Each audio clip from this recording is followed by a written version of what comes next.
go ahead with nitric acid, where we left off yesterday.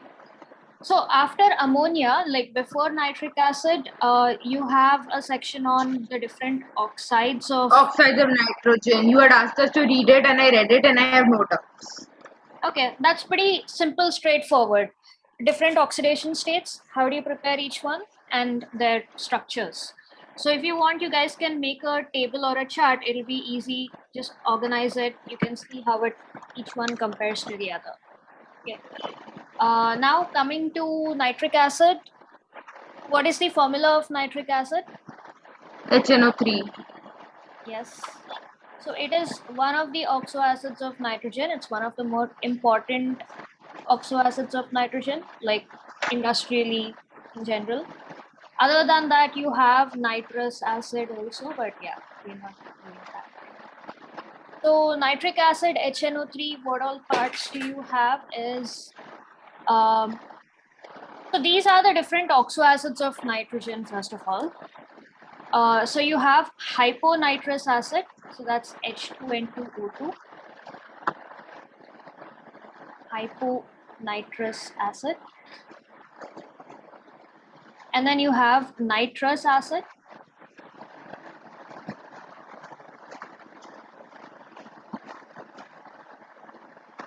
HNO2.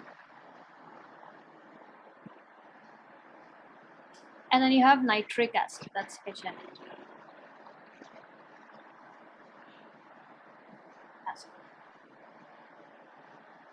So just pay a little attention to the naming conventions. Whenever you have oxoacids of inorganic acids, right? Inorganic elements like phosphorus, nitrogen, sulfur, all of that. So all of them have multiple oxoacids. Some you guys are familiar with, you already came across sulfurous acid, sulfuric acid, right? And phosphoric, phosphoric acid and phosphorus acid. So similarly, you have this nitrous acid, nitric acid you're familiar with.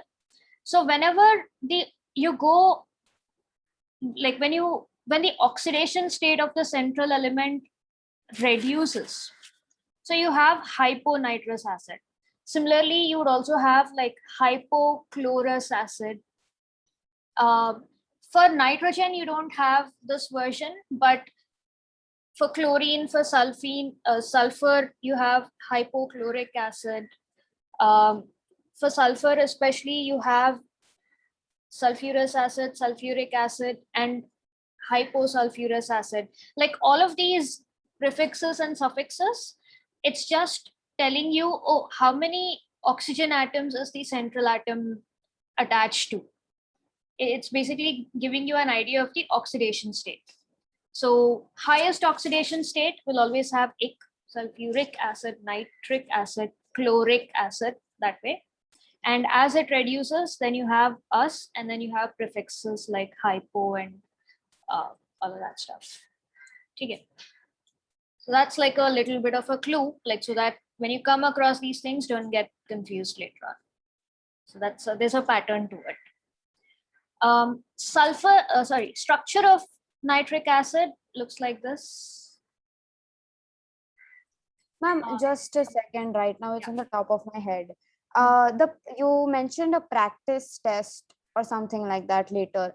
So can we not have that in a MCQ form? Can we have it in a written form? So we get a hang of, Yeah. So we had done this last year also, right? So as soon as a chapter is taught, you have the DT, which is MCQ. That is basically for you to figure out, okay, what parts did you get, what parts did you not get. Just before exams, it is basically practice for exams. So those are going to simulate your exam. So you'll have like 30 mark test, 80 mark test, that way. Yes, ma'am, got it. So yeah, structure of nitric acid, central atom is nitrogen. This is connected to 3 oxygen. 1 hydrogen is connected to the oxygen, like this is to form OH group. And the remaining 2 of oxygen. So basically this exists in the form of a resonance structure. So one is double bonded and one is like single bonded, like where the lone pair is like nitrogen is donating one pair of electrons directly to oxygen. There's no sharing going on here. And yeah, so one pair of like the electrons in the pi bond, they exist in a resonating structure. So these are like the two structures. So you have the OH group, the nitrogen. So this turns into a single bond and the double bond shifts over here. So overall, you can see the structure being represented like this also. And this is represented by a dotted line that shows that the one pair of electrons is like basically shifting between both the oxygen atoms. Okay. So the structure given in your textbook is a little confusing because it just shows all the single bonds. So you might wonder, okay, where is the valency of oxygen getting satisfied? But yeah, actually the structure, like one pair of electrons is constantly shifting between the two oxygen atoms. Okay, someone sent it on chat. Oh, Ansh has mentioned that your chemistry paper pattern is mostly MCQ and assertion reasoning. So it's not going to be like a full length written format. We have no idea. Like for us right now, the paper pattern has been like it's not discussed. So like I assumed. So okay. So if you guys get to know if it's announced like the marks weightage or something like that, if you can send that to us, then we'll be able to. And it is announced. It was given, email was sent, giving format of all the papers. So उसमें like section A is MCQ, section B is assertion reasoning, and section C is written. And I don't know the assertion reasoning and MCQ are written or in a Google form, but that's how they gave those sections. do you mind putting that email on the group? Because I must not have checked it. Thank you. If you have received it for all three subjects, just share it so that, yeah, that'll be informative. Yeah, Okay. All right. Thanks. Cool. So yeah, this is back to structure of nitric acid. So preparation, you just have one method of preparation in the laboratory, basically the reaction. Oh yeah, so like laboratory mein there is one method, which is you heat a nitrate salt, so sodium nitrate or potassium nitrate, in concentrated sulfuric acid. So this will give you nitric acid and sodium bisulfate. So it is basically like a displacement reaction.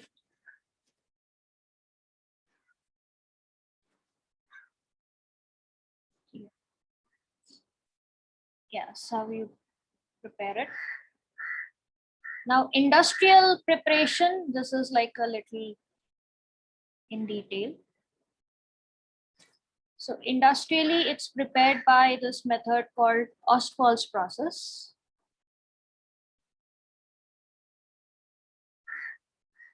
So Haber's process for ammonia, Ostwald's process for nitric acid. All right. So Ostwald's process, you start off with ammonia. So take some ammonia, oxidize it with atmospheric oxygen. And this is done in extremely like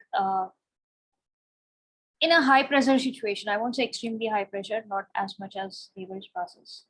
So you heat it at 500 Kelvin and 9 atmospheres pressure in the presence of platinum and rhenium catalyst. So this gives nitrous oxide, which is NO, and water. So balance this reaction, you get this is 2, this is 3, 3 plus 1, 4, 5, 5 by 2. So this becomes 5 and the rest of it is all doubled.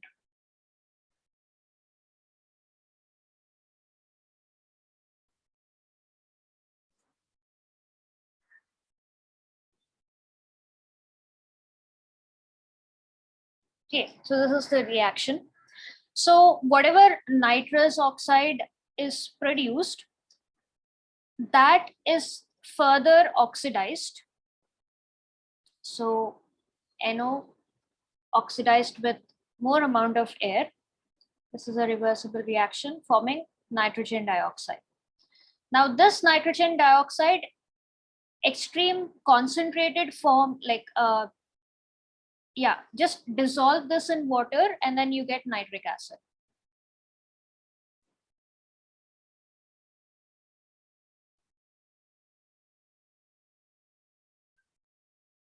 Let me know when you guys are noting this, because I'll have to go. Miss, I'm noting it, just a second. Yeah.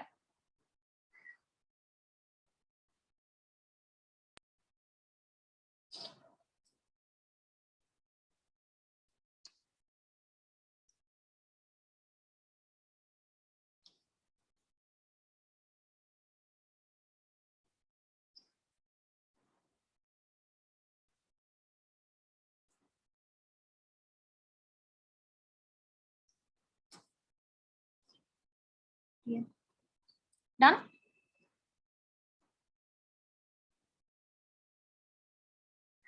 Miss, just a minute.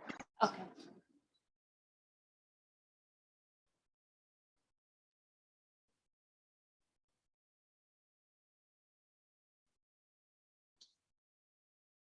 Miss, is there a name for the laboratory preparation? No name as such. Just, you take salt, heat it with concentrated sulfuric acid, you get this. So this can also be done with potassium salt. If you take potassium nitrate, you get potassium bisulfate. Miss, in the between, I may put my camera off because I'm eating. So once I finish eating, I'll turn back my camera on. ठीक है.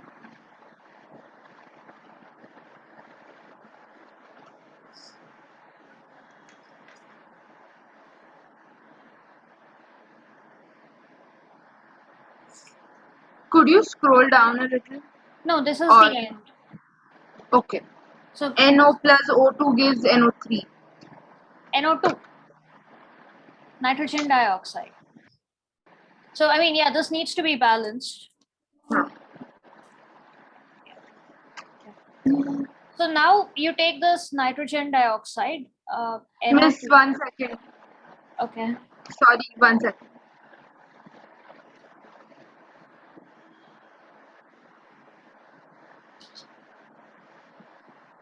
Ma'am, when you react NO2 plus H2O, what is there any other product besides nitric acid? Yeah. So you get nitric acid and also nitrous oxide, NO back.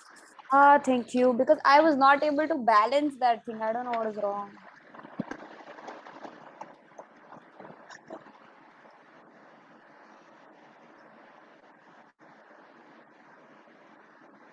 So this is actually very similar to how sulfuric acid is prepared also. Next group. Ma'am, lab prep for sulfuric acid is from concentrated sulfuric. No, wait. No, I'm talking Miss, about NO2 plus O2 is a reversible reaction, right? NO2 plus O2.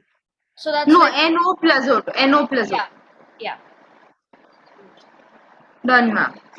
Okay. Ansh and Shantanu, let me know if you guys are still writing. Otherwise, I'm going to the next page. So take this nitrogen dioxide, dissolve it in water. Oh, still noting it down. Okay.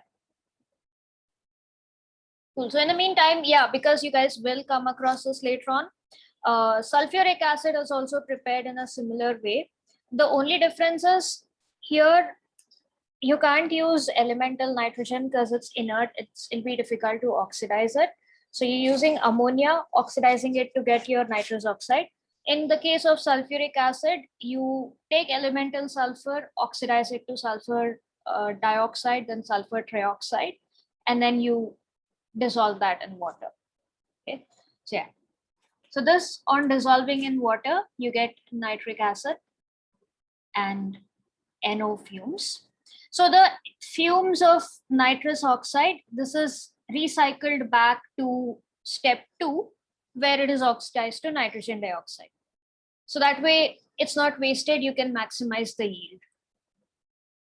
So since it's in 2 pages, yeah, I can't denote it, but yeah, you can just like draw an arrow there and just make a note. This is recycled back. It's sent back in the process where it's converted to nitrogen dioxide. This is there. The end of this particular process, end of this step, the HNO3 that you get, iska concentration, like since you're dissolving it in water, the concentration is 68% by volume, I think, by mass or by what? By mass. So this is, yeah, 68% by mass. And if you, yeah, so in order to increase the concentration, you can prepare up to like 98% HNO3 by mass, 98% strong. Like you can concentrate it up to 98% by passing sulfuric acid through it. So sulfuric acid is a very good dehydrating agent.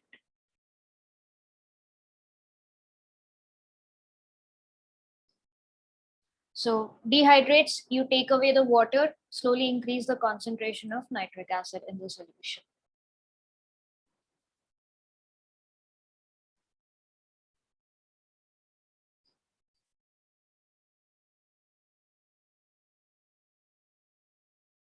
So you dehydrate it with H2SO4 and increase the concentration from 68 to 90%. Okay. So yeah, so this 98% is ready to be bottled and like shipped off to different places. That's the preparation of nitric acid.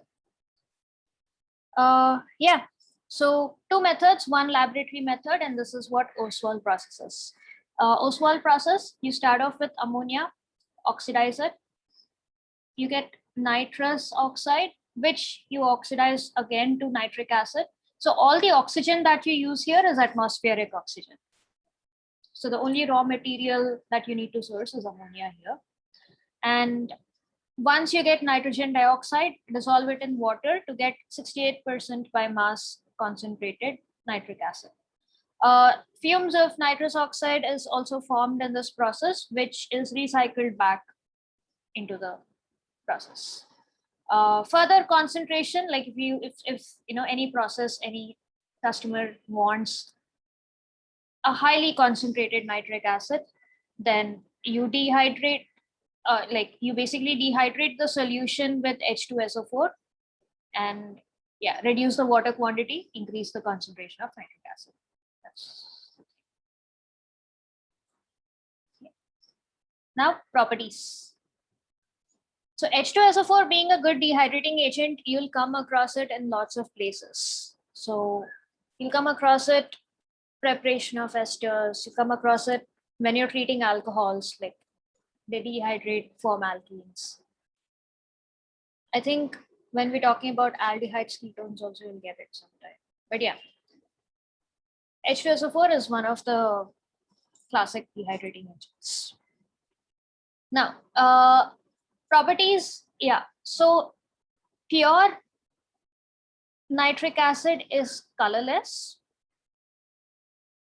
But sometimes, again, nitric acid is literally nitrogen dioxide mixed in water, right? So if there are NO2 fumes that accompany it, if there's like extra NO2 fumes in it, because of the presence of NO2 fumes, it can get like a slight yellowish color.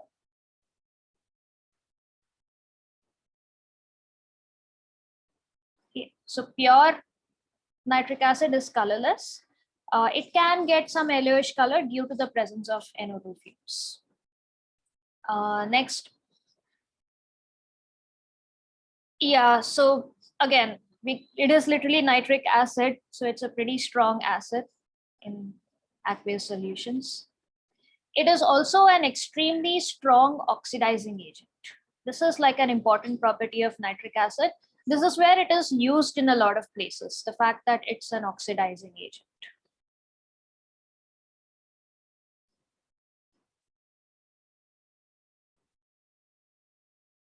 So we'll elaborate on this a little bit.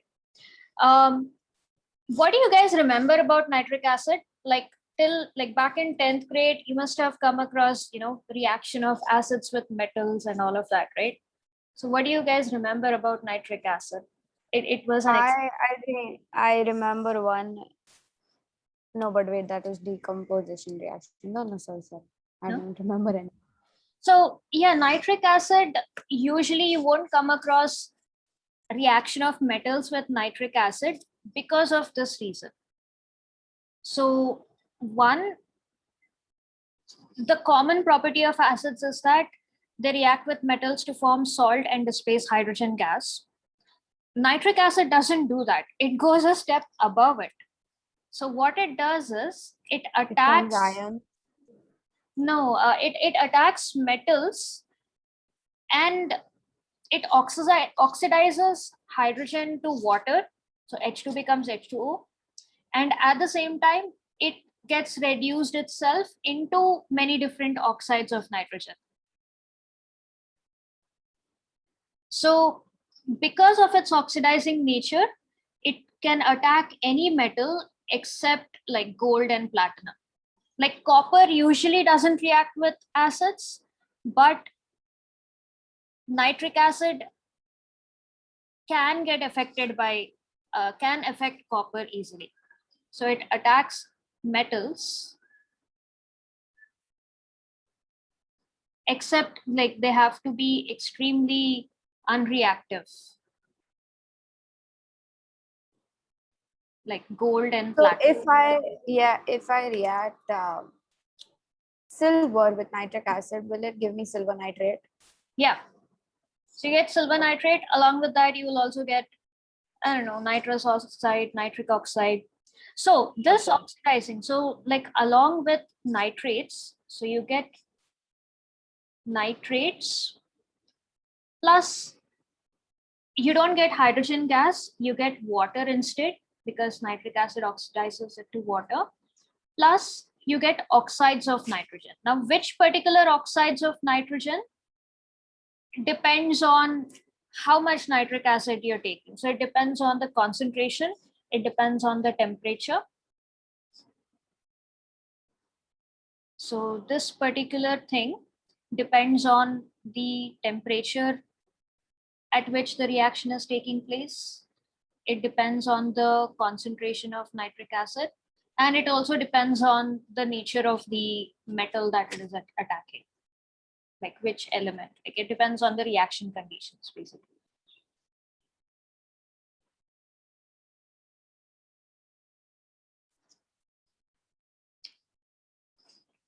So yeah. So it changes basically this particular thing. But yeah, one common thing is that whenever like reaction with metals, it does produce salts, like it produces nitrates. It doesn't release hydrogen gas like the other acids. It produces water and oxides of nitrogen. Sometimes it's even a mixture of oxides. So there's no way to predict unless you know all the conditions of the reaction.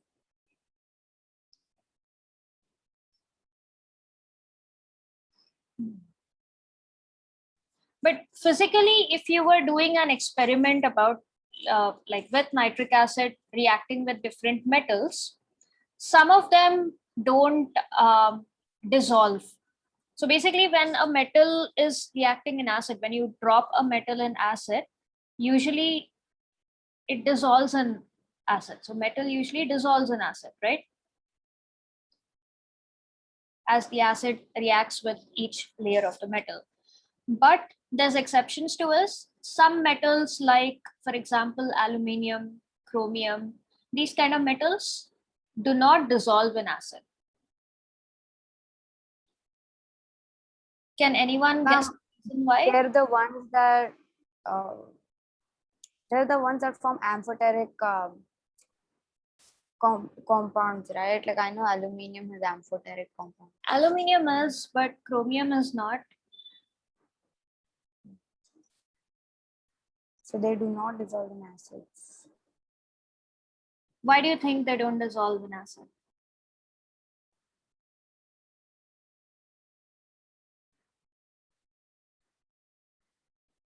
Dhriti, any ideas?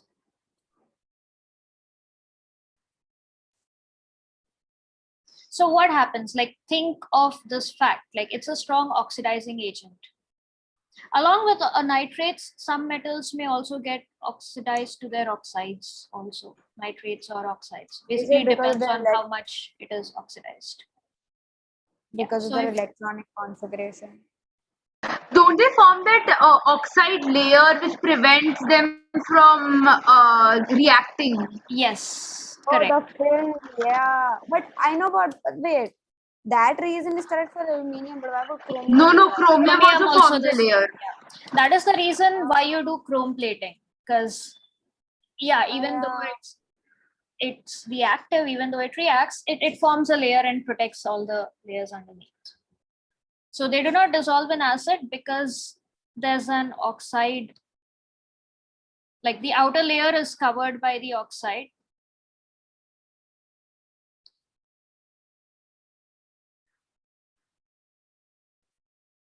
So it does react, it starts to react. The first layer reacts and forms the oxide. And that protects, which protects all the inner layers.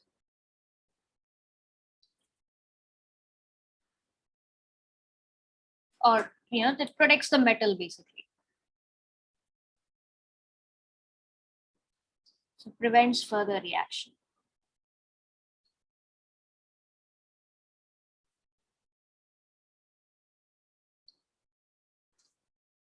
Here.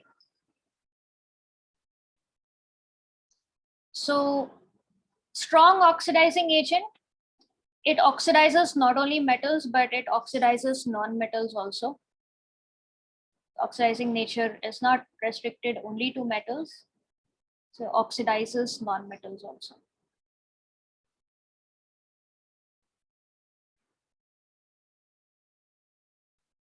It's an overall like one of the oxidizing agents, just like KMnO4 and potassium permanganate.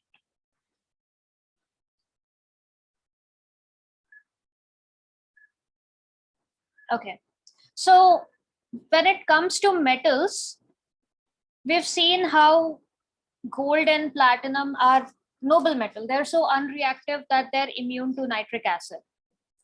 But when you take nitric acid and mix it with hydrochloric acid in the ratio 1:3, what do you get?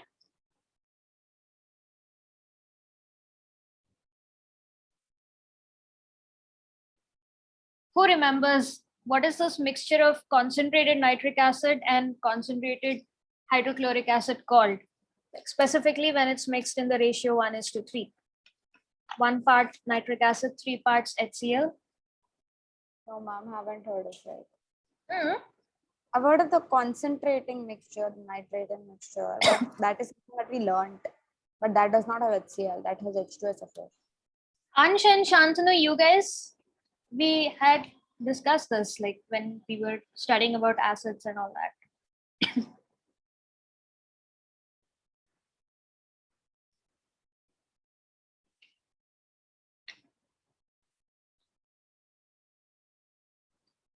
Any idea? I mean, do you guys remember?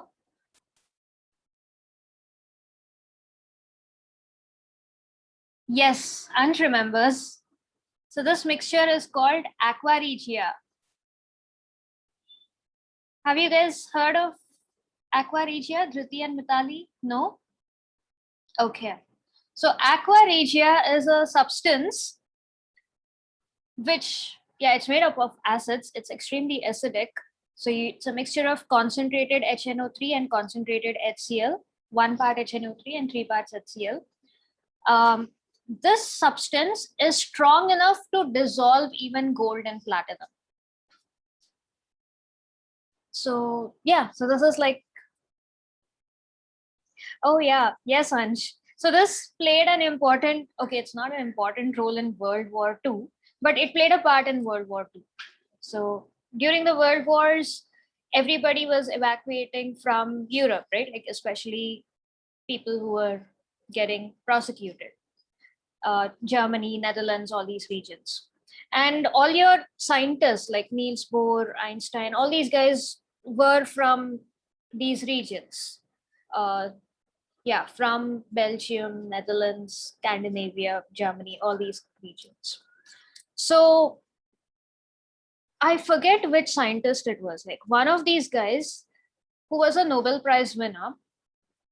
He was, yeah, he wanted to obviously escape the Nazis, and he was going to flee somewhere, but and he also wanted to like save all his possessions. So he had like gold medal, gold trophies, and all of that. You can't like carry such a thing because if you were a German citizen, you're expected to contribute to the war. Otherwise, like that's like an identifier on you, right? So what it did is they just prepared Aqua Regia, dissolved all the gold, destroyed that stuff, and then just went away from there. So I'll say if there's like a very good Awfully smart. Yeah, that's awfully smart to be done during World War II. Yes. That was amazing. So yeah, that way, like, yeah, that was like a popular story of Aqua Regia, around Aqua Regia, like what happened. So how it works is, okay, this part, yeah, like it we didn't discuss it in the previous classes. But how Aqua Regia works, like why is it so strong, is that it produces elemental chlorine. So the mixture, nitrate and hydrochloric acid, this reacts, so HNO3 plus HCl reacts to give something called nitrosyl chloride, NOCl. So this is called nitrosyl chloride.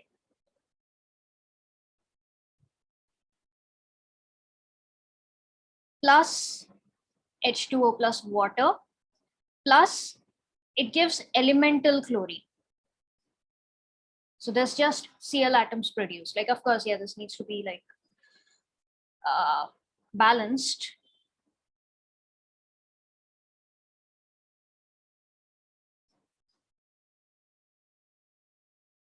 No, 2H2. Right.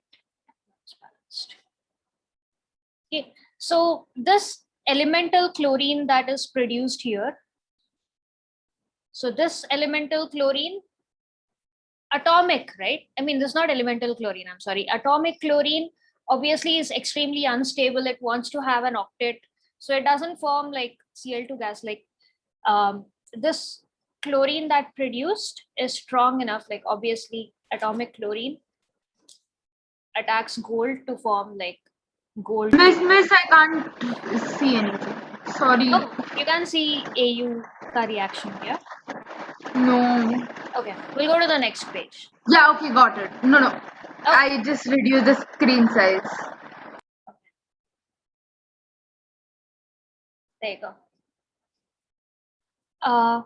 So this is Auric Chloride, so gold ka compound. And similarly, platinum also reacts with the atomic chlorine or chlorine radicals to form platinum chloride compounds.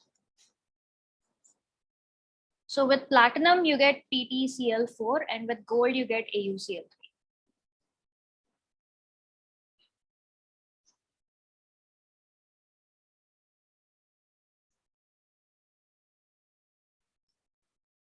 Okay, so that is why if you need to dissolve gold, if you want to produce gold, like in fact, this particular method is used to purify gold and silver. So gold and silver, yes, you find them in elemental state. Doesn't mean that they are like 100% pure, right? Like they would have impurities, dust and all that. Random other metal ions could have gotten inside them. Especially gold and silver are like easily mixed. So to purify gold, it doesn't react with anything. So you can't like oxidize it and then reduce it and do all of that. So what is done is you mix it in Aqua Regia, so you get a gold compound. And once you isolate this gold compound, you can reverse the reaction. Like you can do additional stuff to it. Like you just like make it react with any other metal, displacement reaction, and you get your gold back.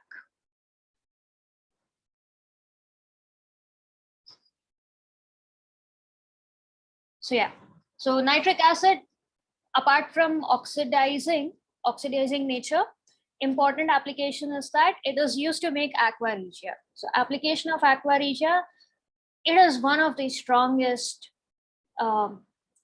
Mixtures to dissolve. yeah, Acid. Okay, it's a mixture or it's an acid? it's a mixture. You literally Yeah, mix. because Yeah. this is what I wrote. Aqua Regia is a mixture strong enough to dissolve even gold and platinum, the most Yes. unreactive or inert metals. Yes. So like, correct. That's exactly it. And this is the reason why Aqua Regia always needs to be freshly prepared. You can't make bottles of Aqua Regia and keep it because you can't, it needs to be, it's something that needs to be prepared, because the whole point of Aqua Regia in order to like having dissolve atomic metals is getting these species. So so if if you don't have atomic yeah. chlorine, so it's no point. yeah, then there's a possibility like these are going to react in any case. So if they don't have anything else to react with, it's just going to release Will like come chlorine gas. Yeah.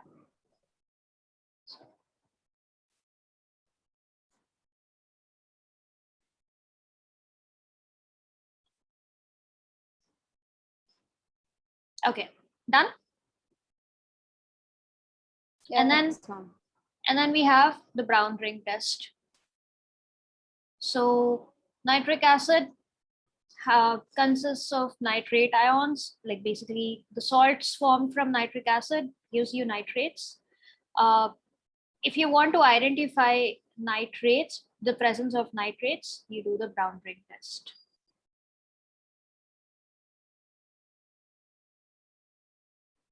So brown ring test, like, have you guys come across it in salt analysis? Ma'am, we told you yesterday, right? The terminology of the brown ring is unfamiliar, but how ammonia or I think sodium hydroxide is used to find out Na2+ ions is pretty decent. Like we know that.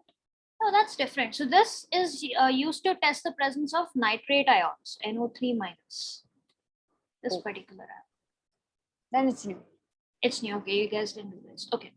So I'll split this into two parts. One is the method of what you do during the test. And the other is like, okay, chemically, what are the reactions that are taking place?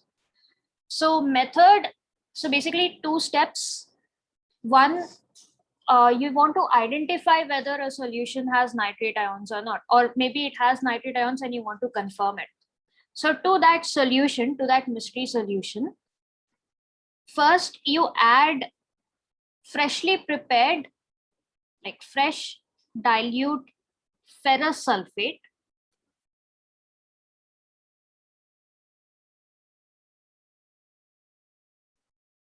Here.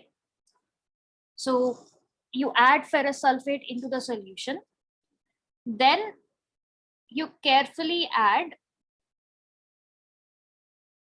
So first step is this. Then second step, after you add ferrous sulfate, you need to, like this step, you need to add it carefully. Like you can't just like splash a whole bit of it. You can't add slowly. So you carefully add some more concentrated sulfuric acid along the sides of the test tube. That's why you need to be careful. Like if this is your test tube, the sulfuric acid needs to go like along the walls. It needs to go like on the walls.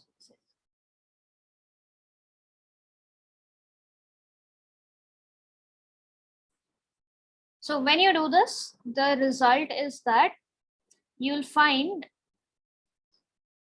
a brown ring, a brown color ring. So it's a ring because it is formed at the interface of the two solutions.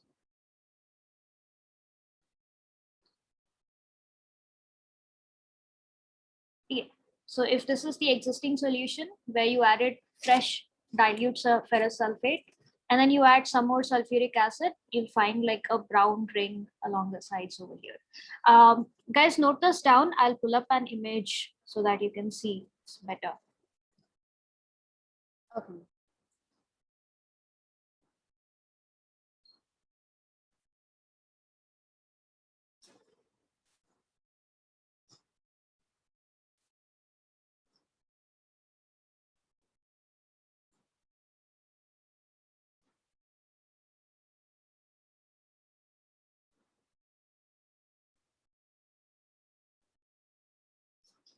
Done. Done? Okay.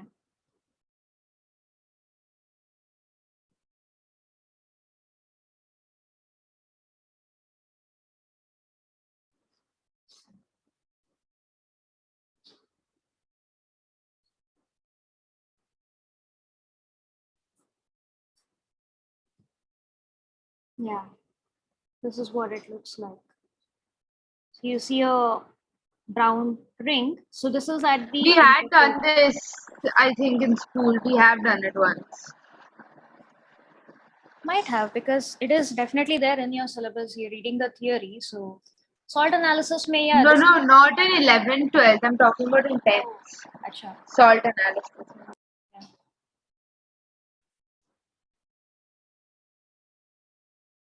Yeah, so you literally get a brown color ring. That's why it's called the brown ring test. Oh, good. No. So where do you get that ring? In the middle? I mean, I can see Yeah, that. but here like, it looks. what? So you get it at the interface of both the solutions. So upper you have uh, the sulfuric acid ferrous sulfate solution, and then the nitrate wala solution. So if you do it based on, like, if you're like freshly adding it, then you get it like right at the top. But if you are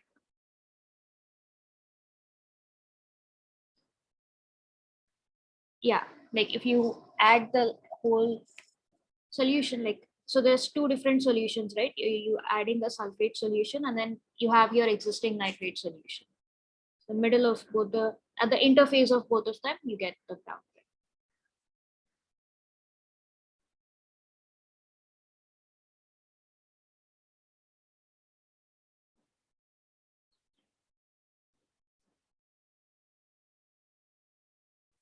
Oh, this is so clear.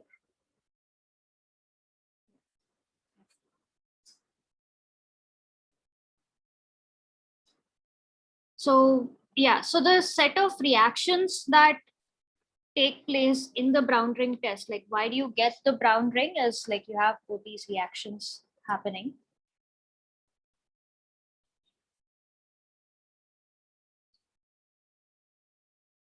So when you initially add the dilute ferrous sulfate solution, so it all depends on the availability of the ferrous ion. Ferrous ion is the key here. So you have, it is test for nitrate. So if you have nitrate, then it is going to react with the ferrous in the acidic, like you need presence of H plus also to give nitrous acid. So this gets oxidized to Fe3 plus and water. And this nitrous acid, the nitrous oxide, NO, when you add, so like it's all present in the solution, right? So the ferrous ions that have formed a complex with water, so you have these ions also present in the solution.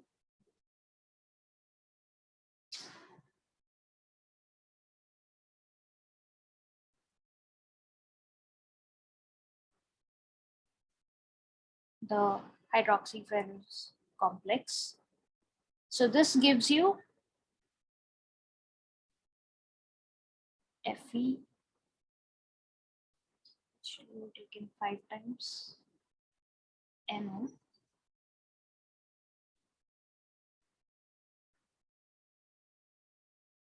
So the formation of this particular compound is what gives the brown color.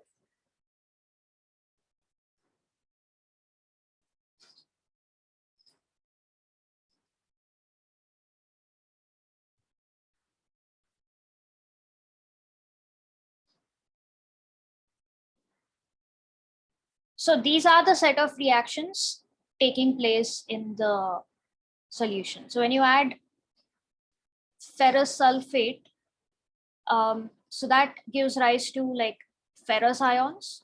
So once there are ferrous ions available, then then there is like scope for this set of reactions to take place. So you're adding extra sulfuric acid to increase the quantity of H plus ions, which basically speeds up the formation of this.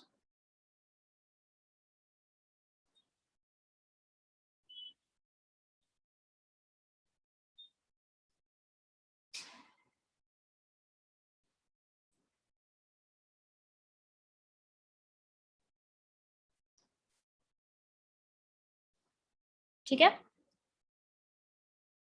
Yeah, so this is all about nitric acid. So we started off with first, what is it and production. So in the laboratory, you just heat nitrates in acidic with acids with sulfuric acid concentrated, you get nitric acid.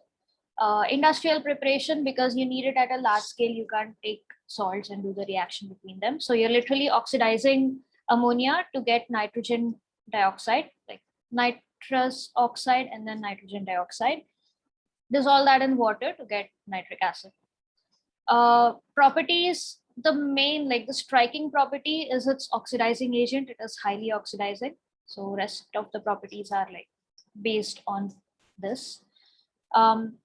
Another thing is, so like its oxidizing agent, like property, along with its strong acidic nature, combine it with hydrochloric acid to get Aqua Regia.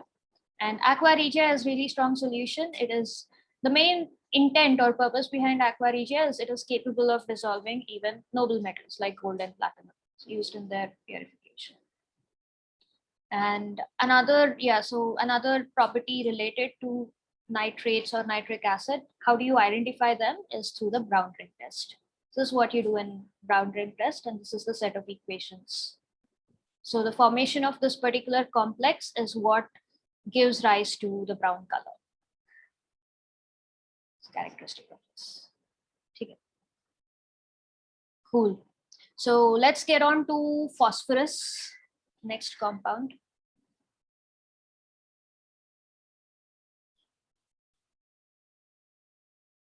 Phosphorus is like, it's more interesting than nitrogen. Like nitrogen is like all present everywhere, 78% by air. It's a tiny thing. It does all the things.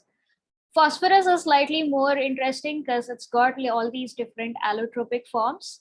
And do you guys know the story behind phosphorus? So phosphorus is the first element to be synthesized. So all the other elements were naturally found in, either the atmosphere or just naturally found, and then you just isolate it from nature and then you get that.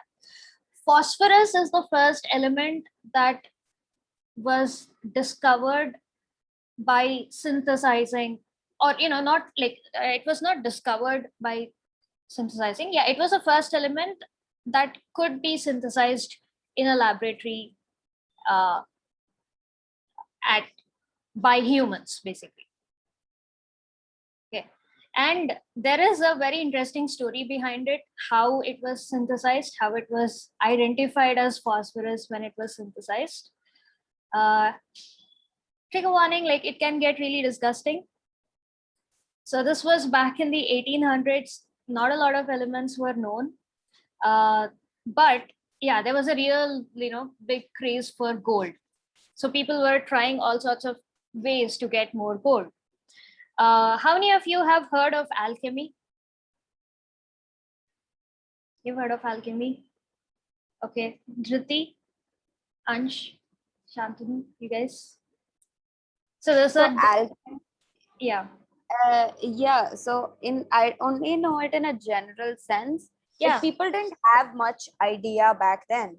So if they see some sort of science happening, they would put it in terms of alchemy. Yeah. Okay. And the person who did it was known as the alchemist. Yeah. And was known to have so much knowledge about this certain topic and is able to perform so many activities regarding his activity, which is the alchemy, which is doing. Yeah. So that is the basic. That's decent. That's cool.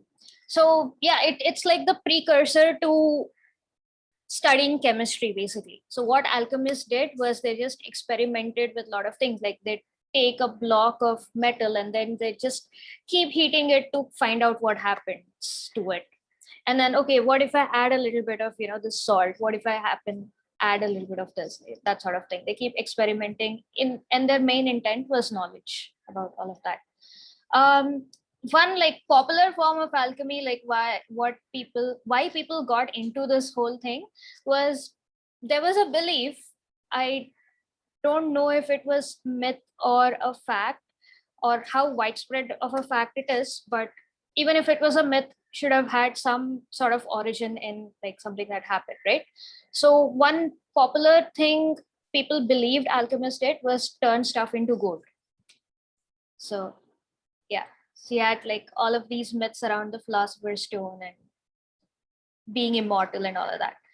So yeah, the craze for gold was a lot. And so this guy, I forget his name, he was like, okay, I need to create gold. What can I do? What all are golden in color and widely available? Urine is golden in color and it is available. So he put a notice in his village. He collected like everyone's urine and then he kept it, in his backyard or somewhere outside his house for it to putrefy.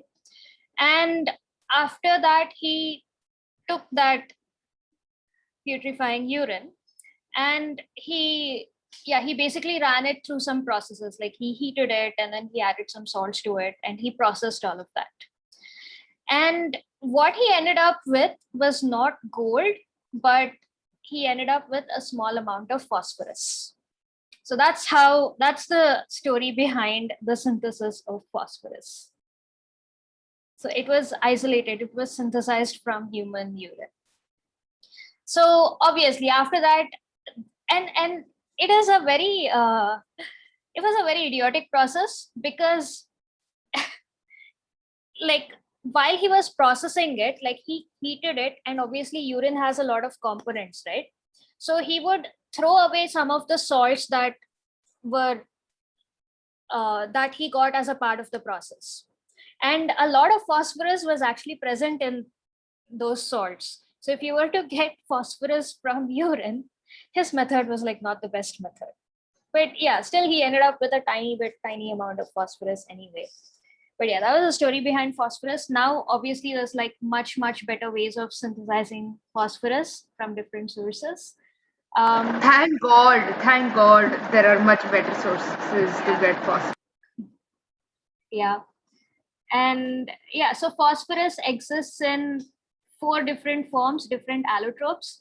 So just like how with diamond, you had different allotropes of diamond, right? Wildly different, you had diamond with carbon. You have diamond and you have graphite and you have fullerene. Similarly, with phosphorus, you have different forms of phosphorus. You can see where they get their names from. So the first one is called white phosphorus. This is called red phosphorus. And these two, this one's called violet phosphorus and black phosphorus. But in the textbook, there's different, like both of them are given under black phosphorus. One is called alpha black phosphorus and one other is called beta black phosphorus. And the first one looks like butter or cheese. It does. Yes. White phosphorus. All of these to me look like those kinetic sand, we have blocks, they cut into blocks and then, when we touch them and it, becomes sand like. Yes. Yeah, even he is right. And just said that it looks like red Weird, velvet. do they look like what? Forbidden Red velvet. velvet. You guys don't Yeah. eat phosphorus, you will die. Forbidden red velvet. Yes, call it that. All of this is Forbidden very velvet. enticing, ma'am, to be very honest. Yeah.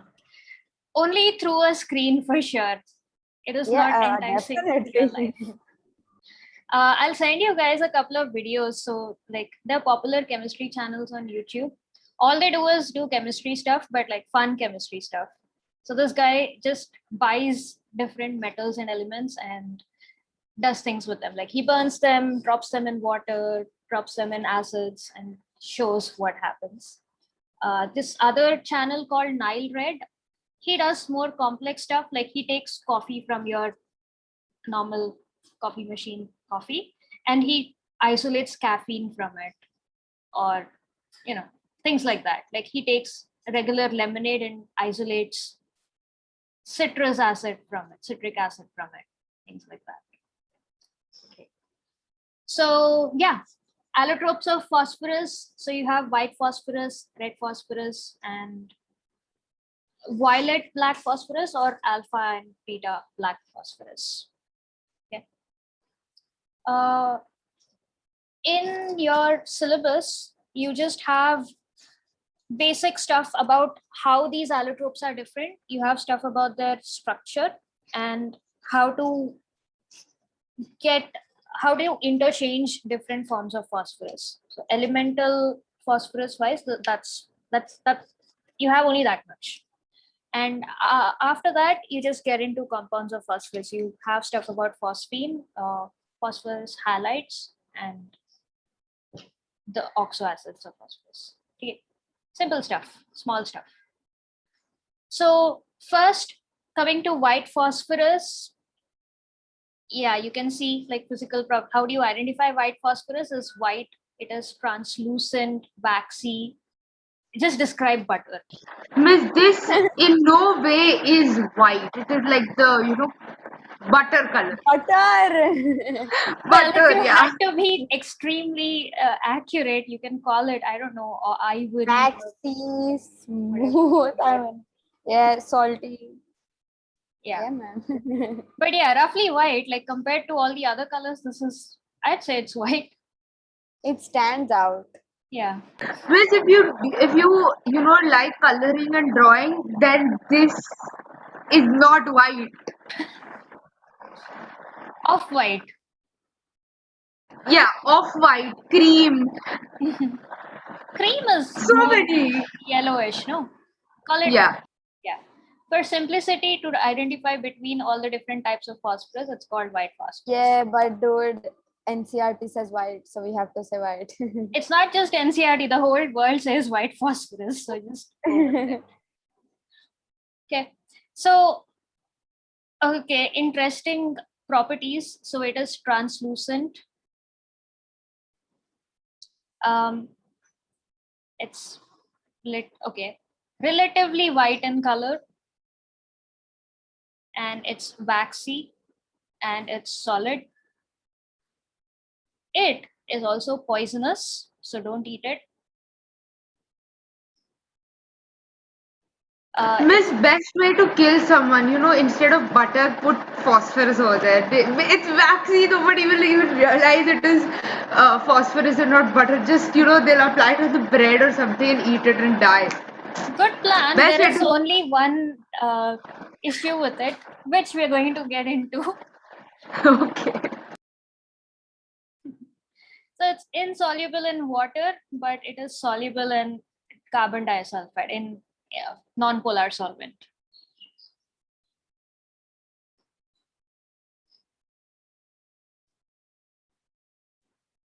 The most interesting property of white phosphorus is, you guys have learned about it back as kids. Do you guys remember spontaneous combustion? Yeah, it just burns like. So white phosphorus does. Spontaneous spontaneous combustion, and it just. Now that's the best apt definition I have ever seen. Yes. Or It what? comes with Spontaneous combustion.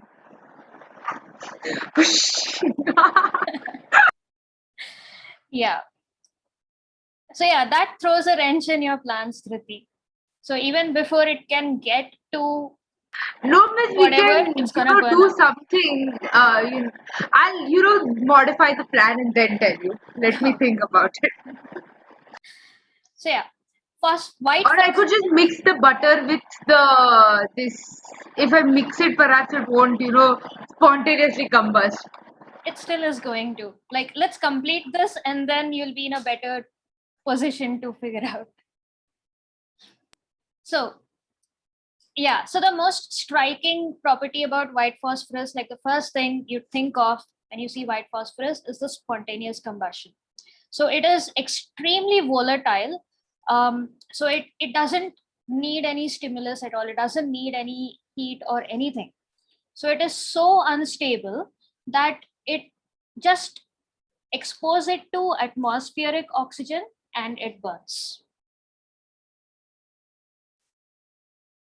Okay. Ma'am, but okay, yeah, sorry. I was about to ask that phosphorus must also exist in like stable forms, right? Yes. So, yeah, white phosphorus is unstable, right? Yes. Yes. White phosphorus specifically. Yes. Dhriti, cancel like white phosphorus of the List. Yeah. Sad life. Now, Red how am I supposed to kill someone if I want to without, getting the blame completely on me? I thought more this was the left. best idea. 3 more left. Okay, I'm not gonna directly tell you anything, but yeah, just study the entire of chemistry and then figure it out. Also, you will allow me to kill someone, okay? No. That's not what she So means. there's like millions of compounds, millions of things existing. So yeah, get into chemistry and then you'll get your answers. Okay. So yeah, white phosphorus is extremely unstable and it's extremely reactive. That is the reason it always spontaneously combusts. So if you give it some momentum, like when you study about spontaneous combustion, this is what you might have been familiar with, right? Like take a sheet which is covered in white phosphorus and then like wave it around in the air and it catches fire. So if you don't wave it around in air, it is still combusting, it is still reacting, just at a very slow pace. And that is the reason white phosphorus tends to glow in the dark.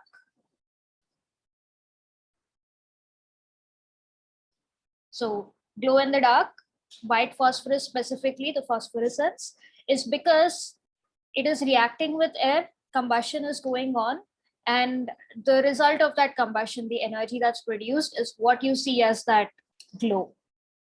So glow in the dark phenomenon is because of the reactivity of white phosphorus.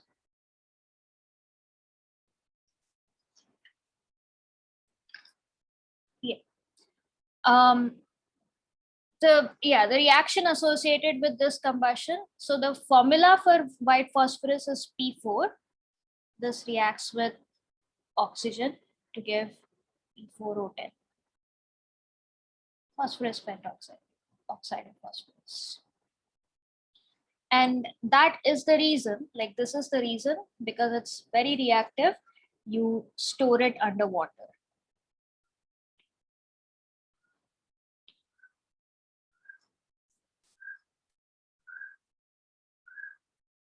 You don't store it as you do other things, you store it. So yeah, the way you store. Miss, why underwater? Like there are it won't sodium, dissolve in I think water. we store in kerosene, right? So why don't we do something like that? It's not soluble in water. It will not react with water. Yeah, it's not soluble in water. It's soluble in like organic stuff. The same reason why.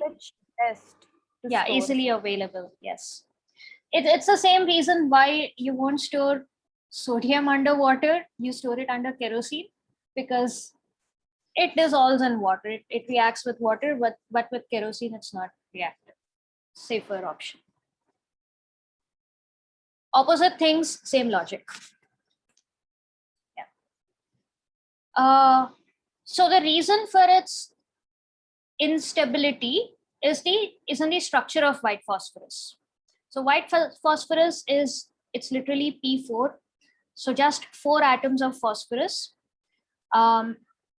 The 4 atoms are bonded to each other and they form a tetrahedron. So tetrahedron, not like methane wala tetrahedron. It literally forms the corners of a tetrahedron. So it's basically a triangular pyramid. So triangular base with the sides all converging to a point. Okay.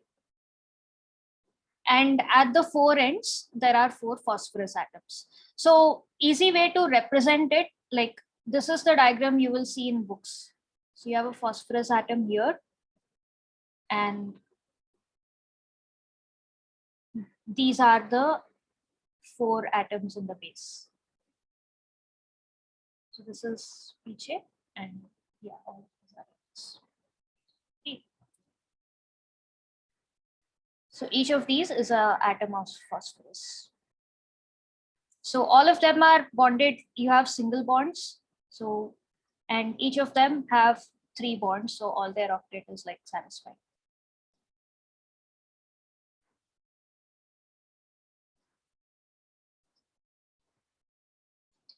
And yeah, phosphorus is a larger atom, which is why p-pi bonding is not possible. They are only capable of forming like single bonds stably. In fact, you'll rarely find a double bond with phosphorus. The only place you'll find them is with electronegative atoms, like with oxygen. It formed, you have double bonds, I think. Yeah, it does. Basically that. But between 2 phosphorus atoms, it's all like single bonds. So, do you think the structure is going to be stable for phosphorus? Is it going to be comfortable with the structure?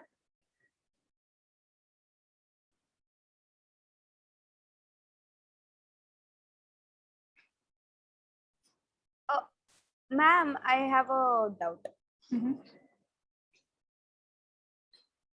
So the valence electrons present in phosphorus are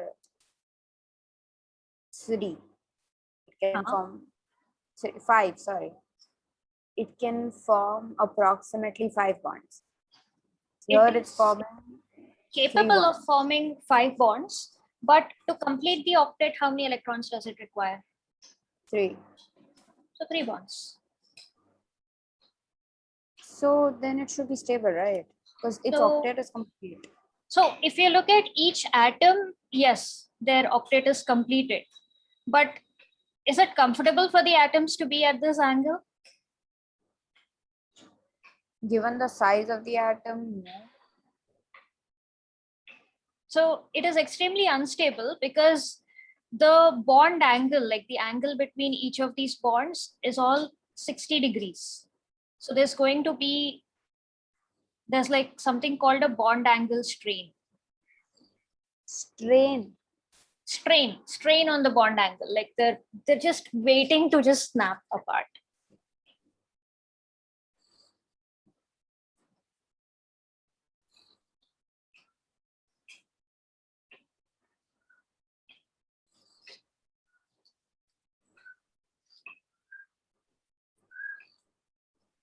Or because of the small bond angle, you can say they have something called a ring strain. So because of the 60-degree bond angle, this leads to a ring strain, like strain in the ring. Like there's extreme repulsions between all of these overlaps, all of these electrons, that it's just like waiting to snap apart like that. So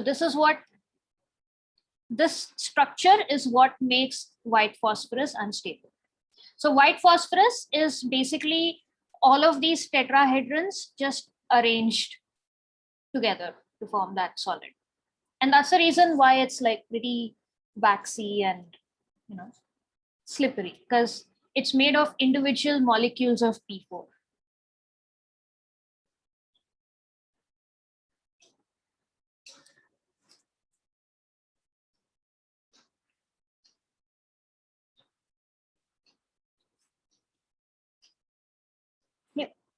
So yeah, because it is unstable, like we say that, even a small amount of heat, like even at room temperature, it combusts. So we call it thermodynamically unstable. It's not stable thermodynamically, sensitive to heat.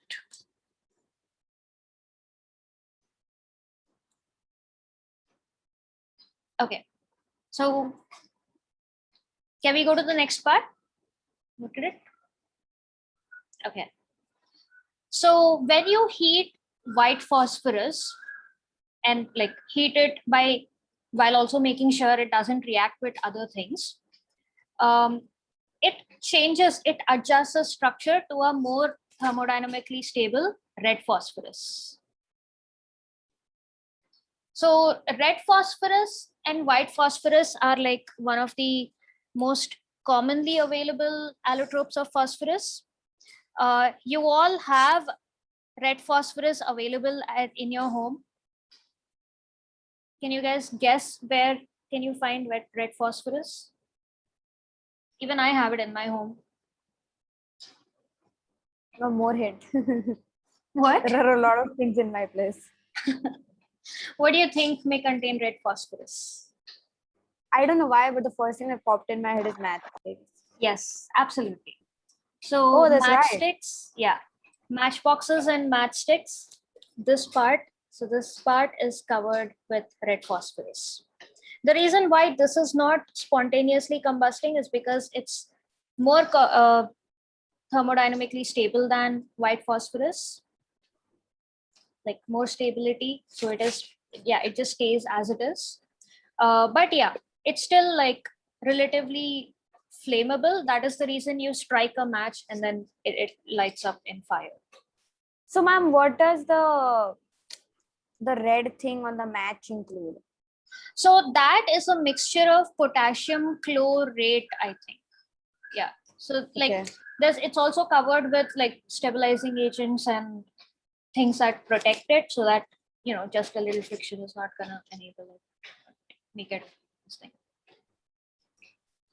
So it's a mixture of things. Red phosphorus is one of them. Yeah, this is predominantly red phosphorus for sure. Matchstick head also has like phosphorus along with some other elements like that. Yeah. Now coming to the properties of red phosphorus.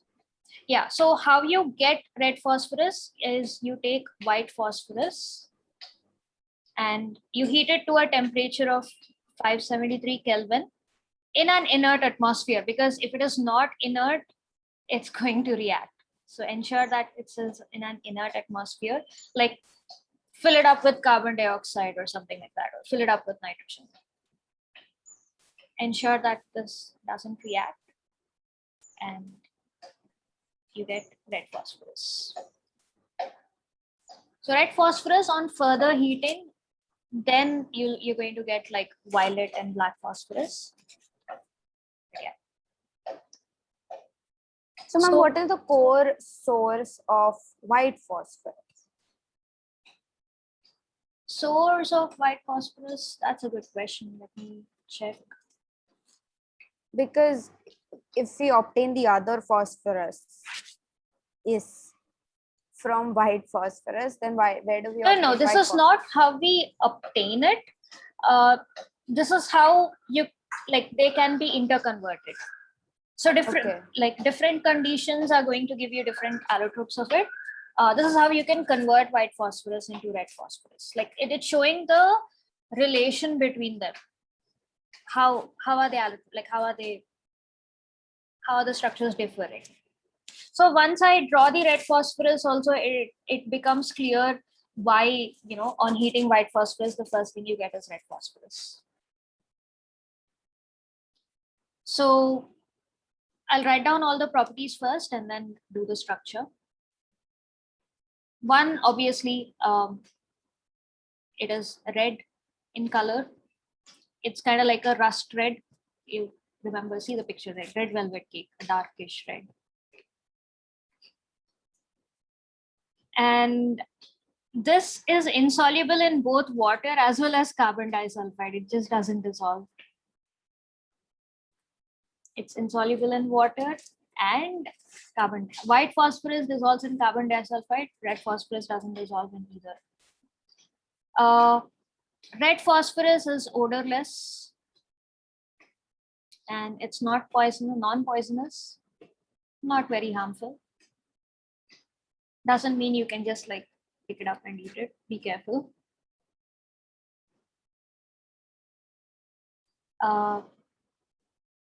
It is more stable. It is less reactive than white phosphorus.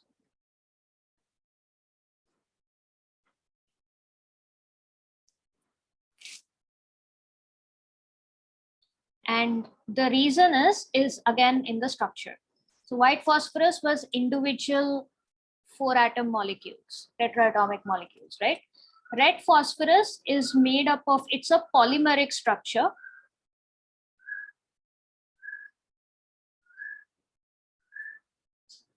It's a polymeric amorphous network. So let's call it that.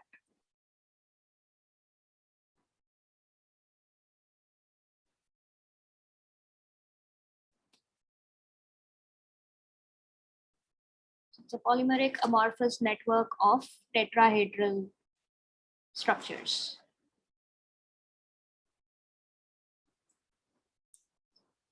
Yeah. So what it looks like is, so basically you have the tetrahedrons of white phosphorus, right? So you break one of the bonds and link all other tetrahedrons through it. So basically it looks kind of like this. So you have a white phosphorus atom, tetrahedron. Now, if it was a perfect tetrahedron, then these two also would be bonded. So instead of that, you break this bond and then link it to other tetrahedrons. So red phosphorus kind of looks like this.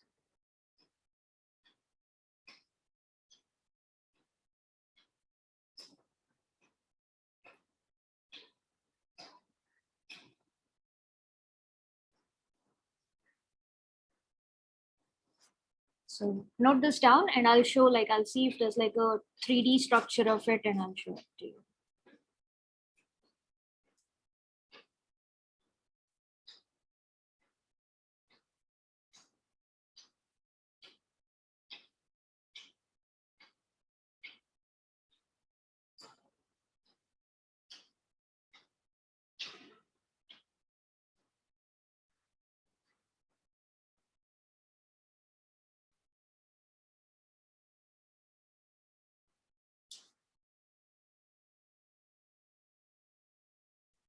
Done, miss.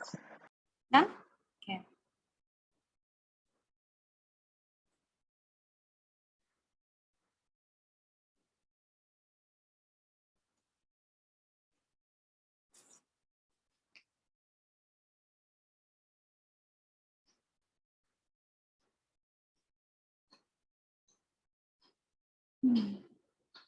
Yeah, it's all like drawings of it only, but yeah, I'll just show it anyway.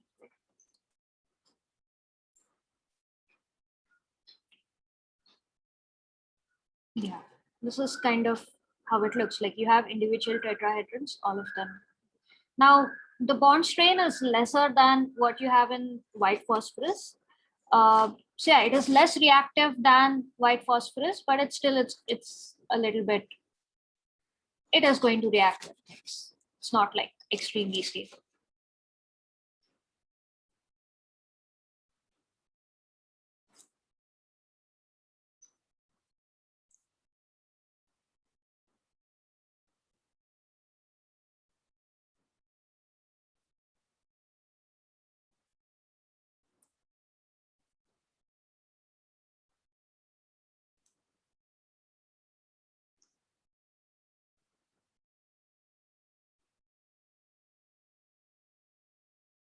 Yeah.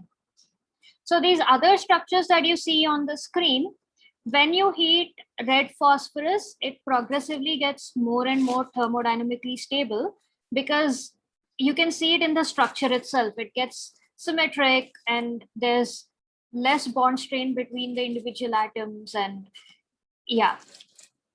So the other allotropic forms, the violet and black phosphorus, are more thermodynamically stable. Ma'am, red phosphorus is still more thermodynamically stable than White, yes. Yeah.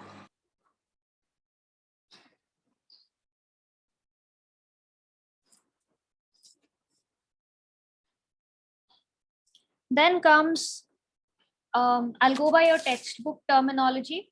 So you have something called alpha black phosphorus.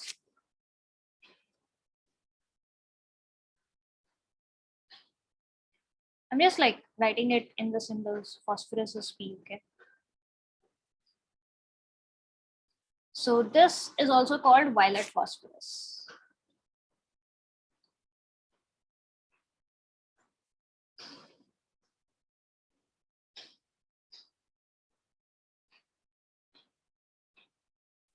So how you get violet phosphorus is basically you take red phosphorus and you heat it. So you heat it in a sealed tube. Miss, why is it called violet phosphorus? Why? Because it's darker than red phosphorus. It kind of looks like violet. It looks violet in color. So Miss, darker than red means it has to be maroon or crimson or something like that. I mean, it's red and violet purple. in color. It's not a It's so saturated. different. Okay, like Miss, let's chemistry stick to has lost alpha sense black. of color. No Let's offense, stick to chemistry has lost sense of color. Sure, let's stick to alpha black phosphorus because it's kind of looks blackish. Yeah. So you put it in a sealed tube. You heat it. Usually, you take a lead tube, seal it, and you heat it at extremely high temperature, almost 803 Kelvin, and this results in alpha black phosphorus or violet phosphorus. So this is kind of special because it is also sometimes called metallic phosphorus. And the reason why it is called metallic phosphorus is it has a like if you look at the physical structure, it has a lot of similarities with metals. Like for example, it has like a crystalline form.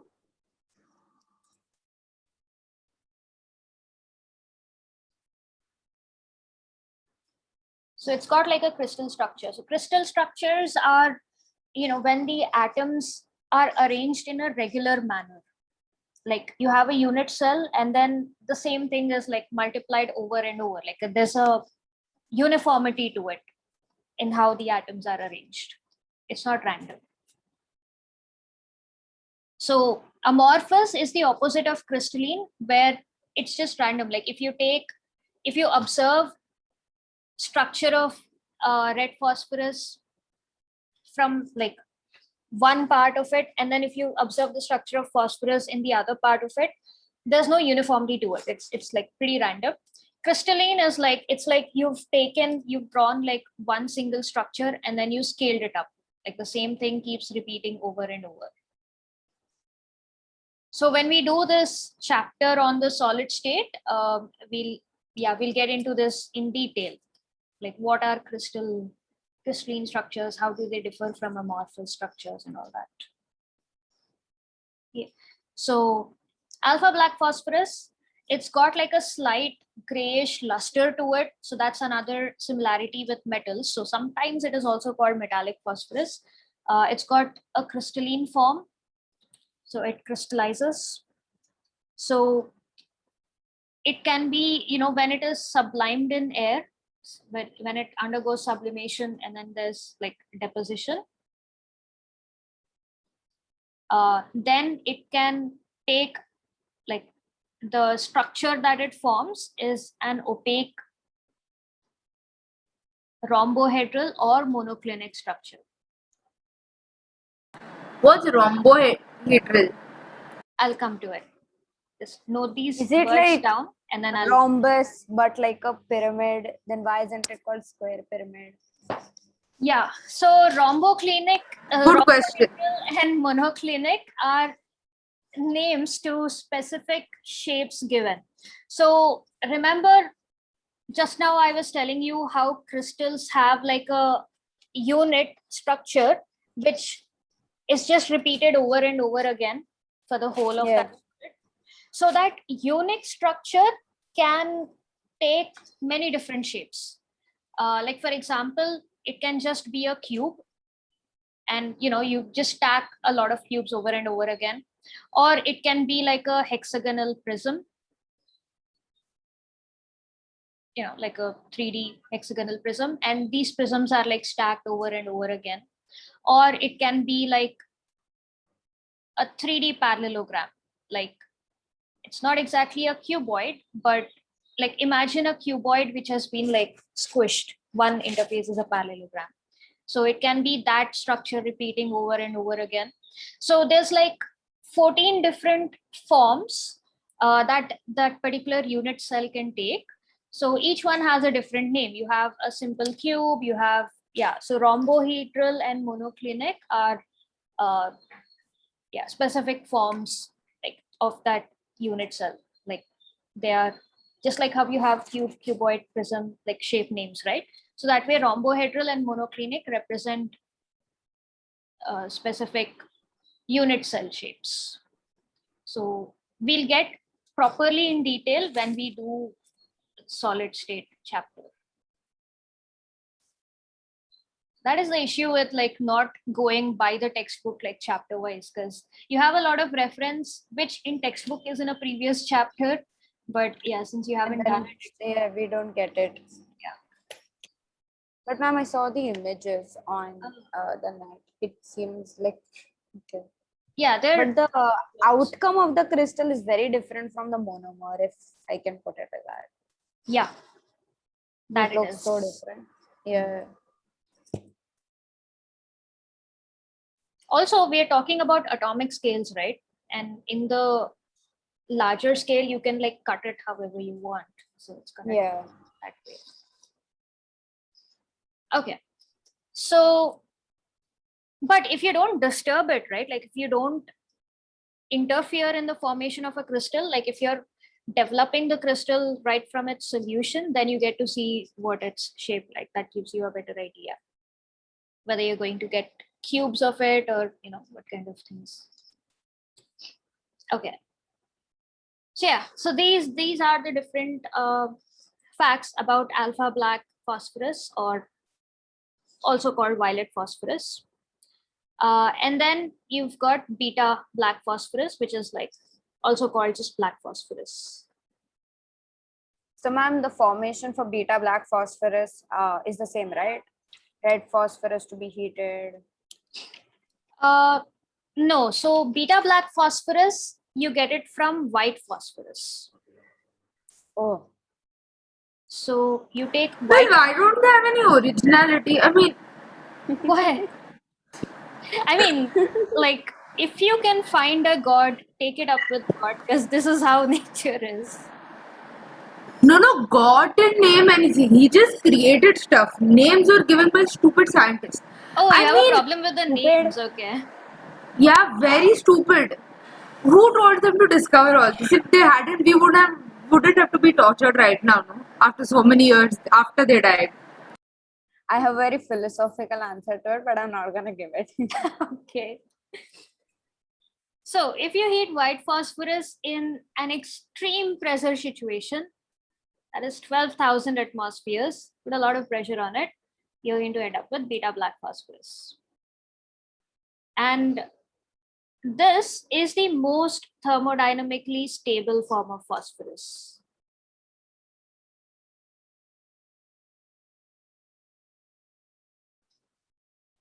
Like, it is very stable to heat. And you can see why in the structure itself. Like, once you're done noting this down, I'll show the structure.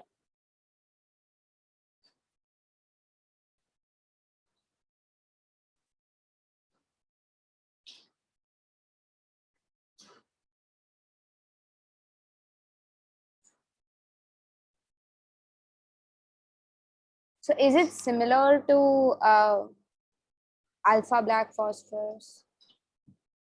Kinda, but not really. So I'll show the structure for both, and then it will phosphorus. It has a structure of a rhombohedral or a monoclinic, correct? No, that's the unit cell form. Yeah, and it's like tubes of Okay, so trade. it basically has a crystalline form. Those crystalline forms can be rhombohedral or monoclinic. And in general terms, the atoms of phosphorus are arranged in a regular and a uniform manner. That's the crystalline. structure. Yes. Okay, so that's just like, because like I couldn't draw anything for alpha black phosphorus, It's right? a little complicated to draw. So I'll just show you guys both the structures and make sense. Okay. Done with the notes? Okay. Yeah. Ansh and Shantanu?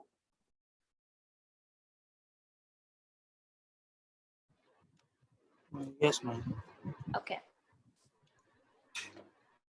So yeah, this is what violet or alpha black phosphorus looks like. So you crystallize red phosphorus, settles in a certain way. So you have like kind of like these pentagonal tubes. It's like a tube-like structure. And black phosphorus or beta black phosphorus, you get, it's similar to, yeah, it says here, it's like graphite in that you have a sheet-like structure. Like all of them are linked to each other, like vertically, horizontally, like everywhere.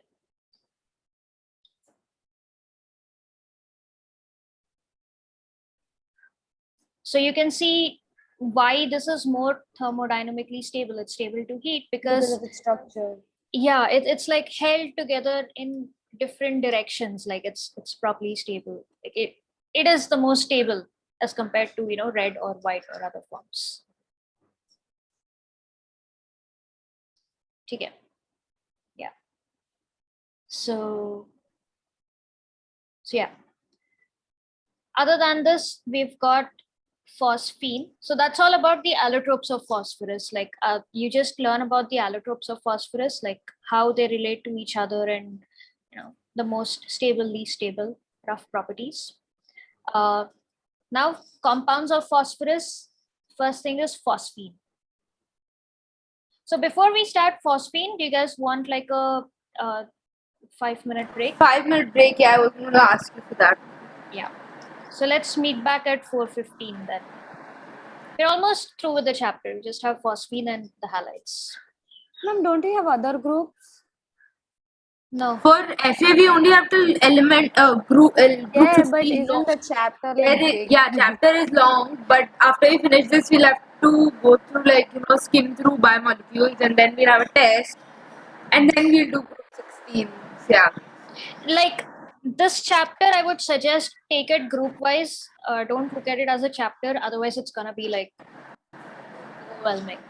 Take it one Very group. confusing. Yeah. Okay. See you in 5. All right. I'll just leave this on so that in case noting. 4:15.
All right.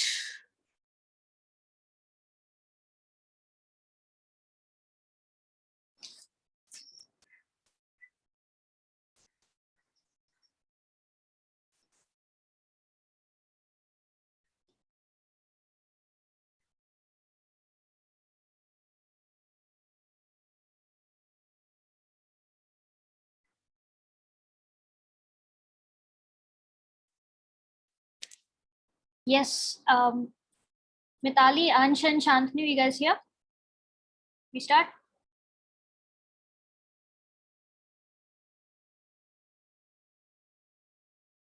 Hi. Yes. Okay. Ansh is here.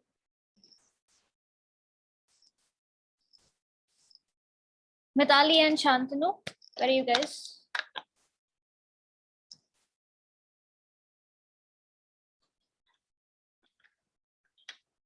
All right. We're back. Hi, Shantanu, you there?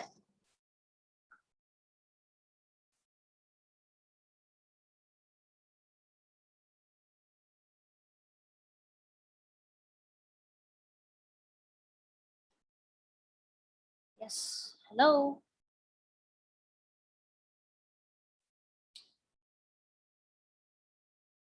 Hi.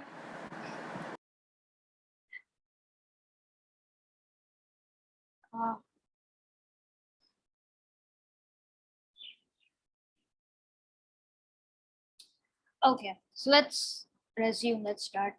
So phosphine, just like ammonia, phosphorus version of ammonia is pH 3. Okay.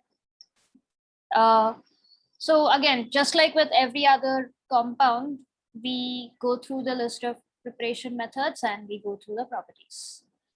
So preparation method, there's different ways of preparing it. One is you take pure phosphorus, P4, so that's white phosphorus. You heat it with a strong alkaline solution. So take NaOH plus water. You get phosphine gas. This also sort of like a displacement reaction. You get phosphine gas and heat it in an inert atmosphere, like in the presence of CO2. Phosphine plus sodium hypophosphite.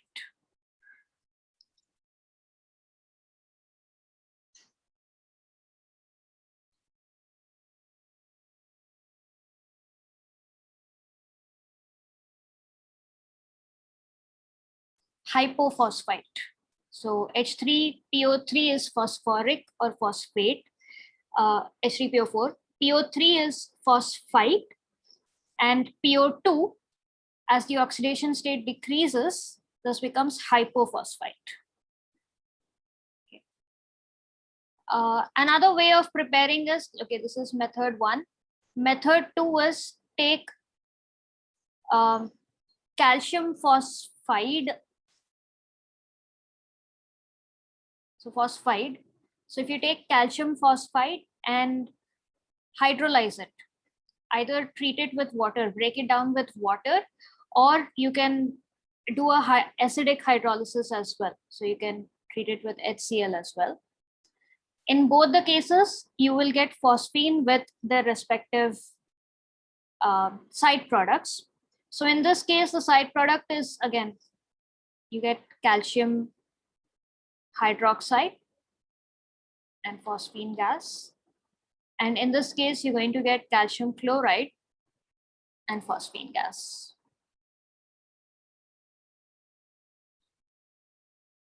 Balance the reaction.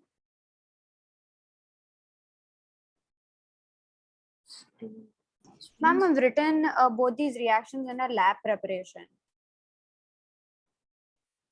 Yeah. Okay. Yeah. I mean, there's like for phosphine, there's no lab preparation, industrial preparation as such.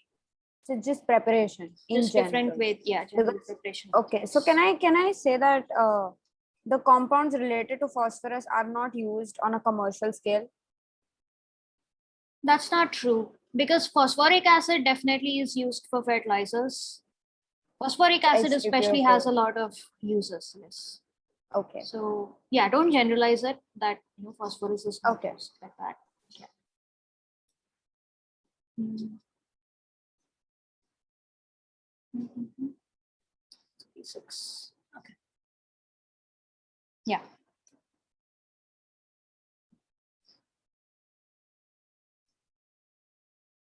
Yeah. Cool. Balanced. This is it. So this will also relate to one of the properties. So the phosphine gas that is produced, in case there's any impurities as such, it can be any impurity, there's no specific, like let's say some fumes of HCl have escaped, or maybe atmospheric gases have escaped. If you want to purify phosphine, you make use of its property for reaction with acids. So phosphine is like mildly basic in nature, right? So it reacts with acids like HBr and HI to form like respective phosphonium compounds similar to ammonium compounds. So that's what you'll make use of. So to purify it, to remove the impurities, whatever the impurities may be, so basically purifying phosphine, you pass the mixture of gases containing phosphine through HI. So this creates NH4I, which is called phosphonium iodide. So if it was NH4I, ammonium iodide, ammonium ion, because it's phosphorus instead of nitrogen, this is phosphonium iodide.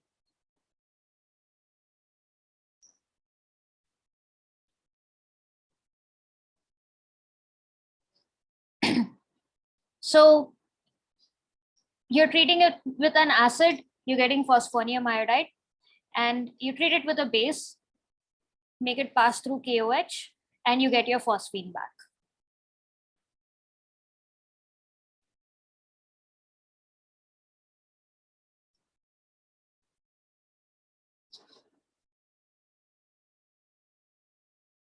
So this, because if phosphorus is the only one that's going into the solution, forming the phosphonium iodide, all your impurities will be removed. Then take this phosphonium iodide, treat it with potassium iodide. These two will remain in solution and you'll get your phosphine gas back.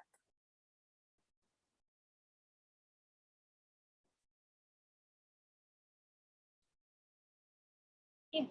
So if I were to think of industrial level preparation, this would be ideal for industrial prep because water is again widely available. HCl also you can source it. So the only raw material you need is calcium phosphide. And yeah, the reaction vessel, again, because I don't have the specifics of the reaction condition, I don't know how valid it is or not, but based on the raw materials, I'd say maybe that. Again, I'm just speculating, so yeah. Okay.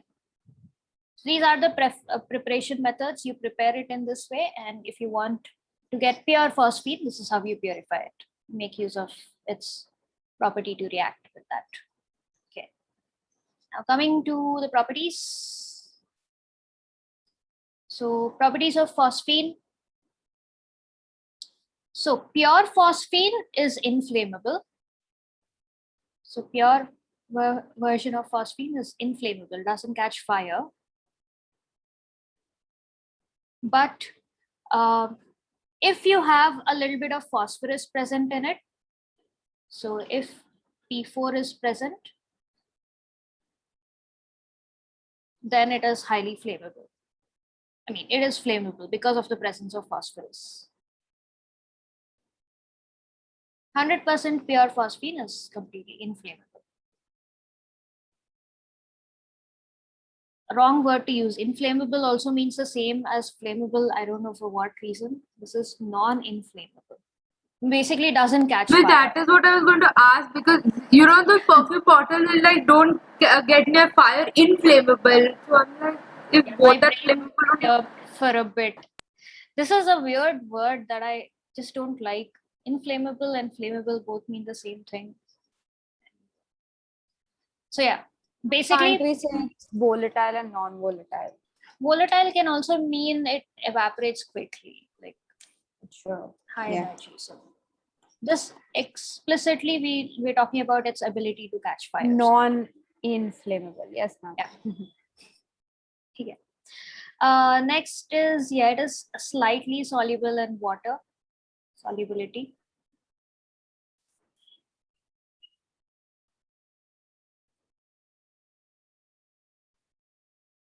And phosphine is colorless.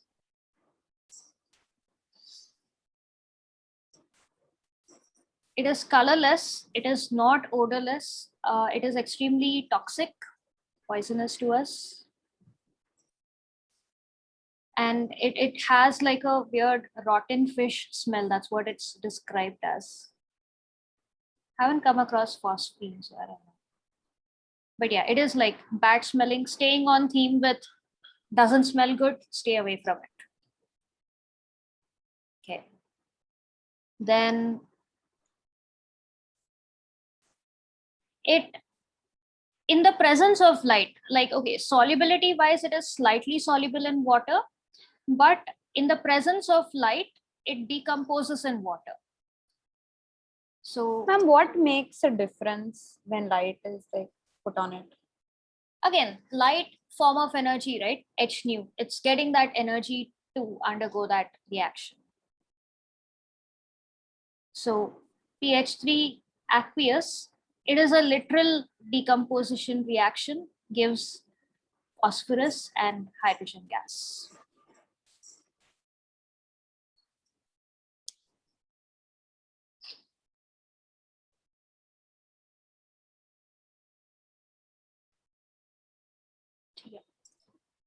Then yeah, and then there are two reactions associated with it. So you treat it with copper sulfate or hydrogen chloride. If you treat it with like metal salts like copper sulfate or hydrogen chloride, it gives rise to phosphites. Hydrogen chloride. Mercuric chloride, sorry.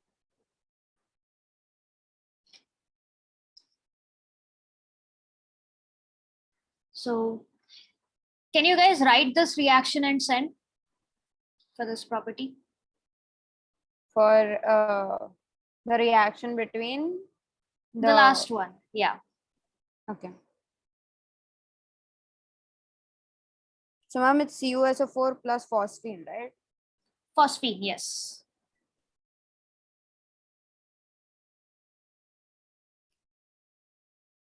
So write the reaction and figure out what the byproducts could be. Send it over chat.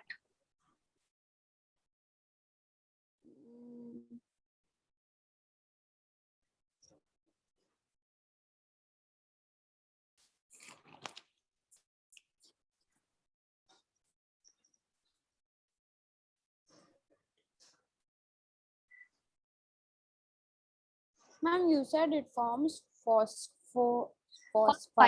Acha. Miss, can I send the picture? The equation is very long to type. Works, yes.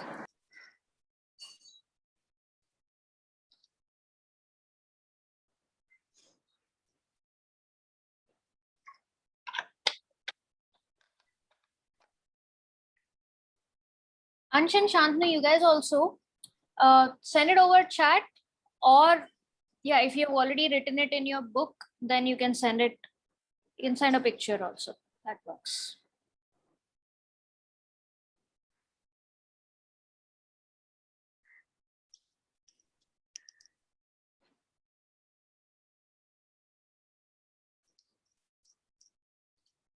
Okay, Triti is already sent in. Nice, good stuff, correct.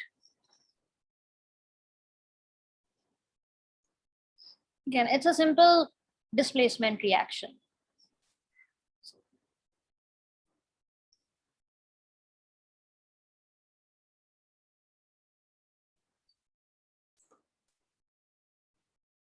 Ma'am, I'll type it out. Okay.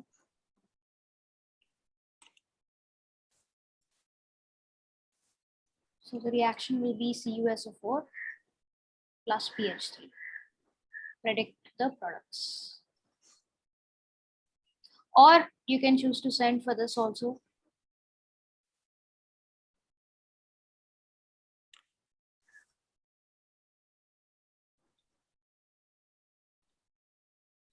Yes, Mitali got the first one. Yeah, correct.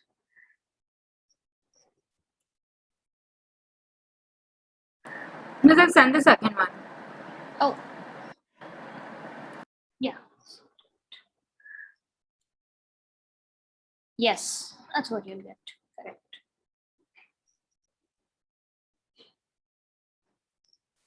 So Mitali and Riti have already sent in. Ansh and Shantanu, where you guys at sending? It's right, both of them. Yeah.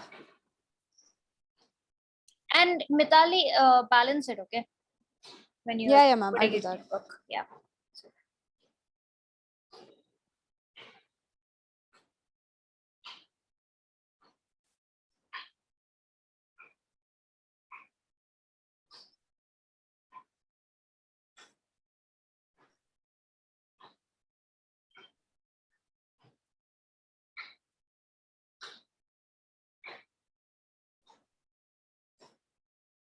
Correct. Yes.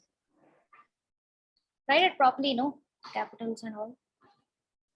So phosphide is when it combines with elemental phosphorus. So that's Cu3P2. You can see copper is in a +2 oxidation state. Phosphorus ka valency is 3. You can figure it out. And others would be H2SO4. Sulfate ion, sulfate is there on its own, combines with hydrogen, give this. Similarly, this also will be Hg3P2, mercuric phosphide, and HCl. Balance it out, you can do it. 2, so this will be 2, this will be 2, this will be 3, and this is going to be 6. No, this will be 3. Here. And last property, this relates to what I discussed earlier. So it basically reacts with acidic solutions to give phosphonium salts. So it's like it has a weakly basic. It is a weaker base than ammonia, but it does have that basic nature.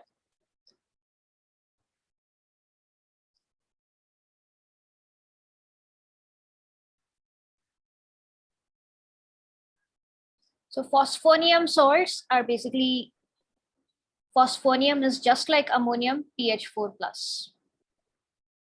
So with HI, it had given pH 4I.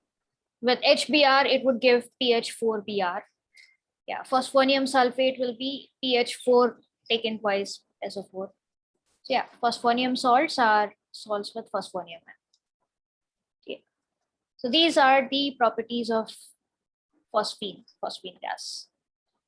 Kind of similar to ammonia, less complex. The only thing is, yeah, like both of them are poisonous. This got like a characteristic rotten fish smell.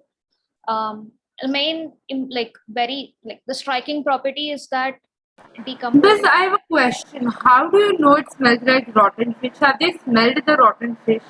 I mean, isn't that really? I mean, you're not Very gonna put it in stupid question. perfume and all, but you would come across rotten fish smell, right? Like, do you guys eat fish? No. Yeah, But I have. I don't eat fish, but I go to the market where there is that machi market area. Yeah. Yeah, but How is it? exactly. So you must have smelled it, right? How No, do they it know doesn't. it smells like rotten fish? Because they Yeah, smelled no. all the things. Comparable. Yeah. No, Yeah. how do you know that the fish is rotten or not? I mean, both the fish look like same only. Oh, British, no. okay. How do we know it smells like rotten fish? No, Because no. it's How do you know the rotten. fish is rotten? It's not edible. You can see How it's do you know that? you don't Because eat it's fish dying. regularly, It's right? dead for So it's, 10 days. do you know when I'm just giving you like fruits examples. are rotten? You know when When? like Sabzi goes rotten. Exactly. Exactly. If you Just like leave that. anything more than it's like due date sort of a thing, then it smells It's gonna really give off bad. that thing. That Yes. be a Peanut vegetable, butter doesn't a smell fruit. bad.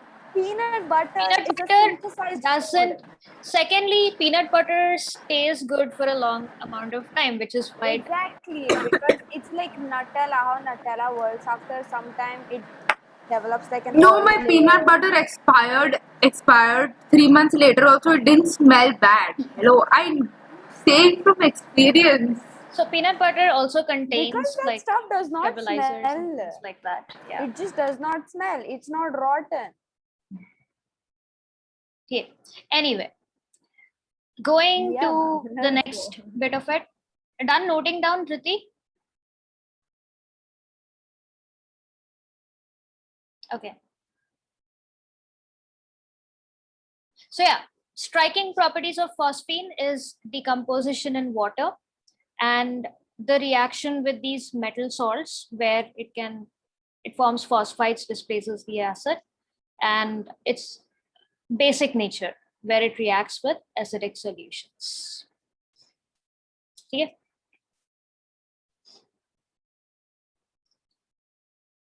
Okay. All right.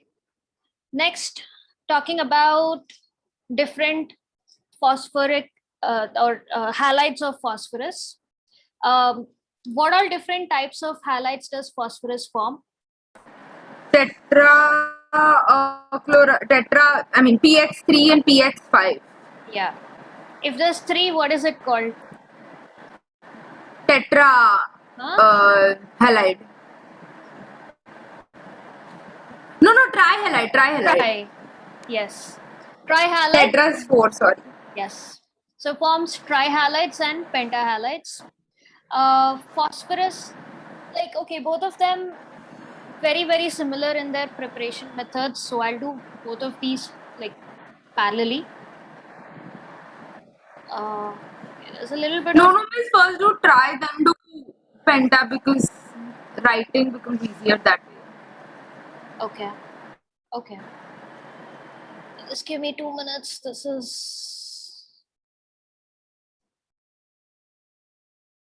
it's getting a little difficult.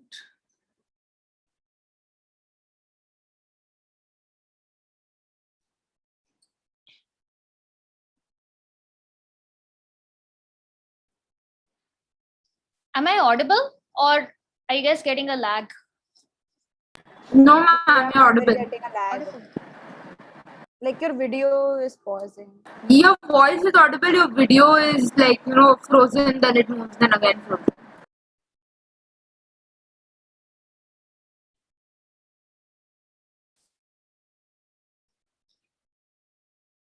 All right.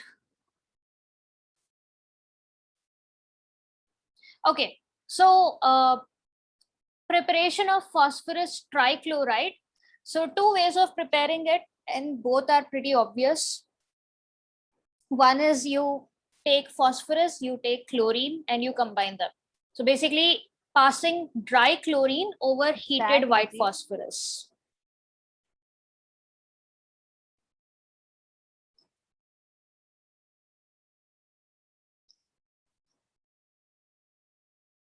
So you take phosphorus. Miss, are you writing something on the board? Only now, not before this. Okay. And you take chlorine. So dry chlorine passing over white phosphorus specifically, heat it slightly and you get PCl3. For PCl5, the method is exactly the same, just that you take excess of chlorine. So the product changes, and based on the product, the quantity of chlorine that you take will change. That's the only difference between both of them. And another method of preparation is another source of chlorine, which is thionyl chloride. So take phosphorus, heat it with thionyl chloride. Who remembers what is the formula of thionyl chloride? SOCl2. Very good. Yes. Heat it with SOCl2 and you get phosphorus trihalide. And phosphorus pentahalide also, again, heat it with excess of SOCl2, like adjust the quantity so that, yeah, if you have excess of Cl2 or SOCl2, you're going to get pentahalide. The byproducts, you get sulfur dioxide and sulfur monochloride.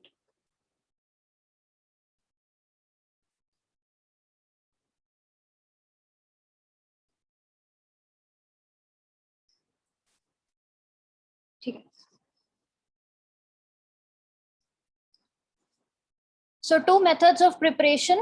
Pentachloride also is the exact same thing, just that only difference is you take excess of chlorine, you get pentachloride, and if you take excess of thionyl chloride or sulfuryl chloride, you get pentahalides.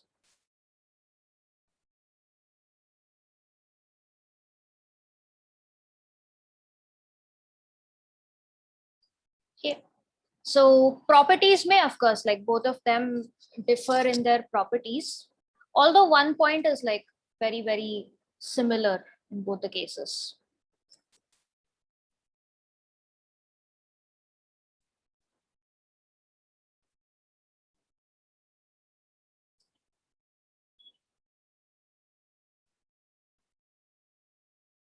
So first I'll do properties of trichloride. So it is colorless, oily substance.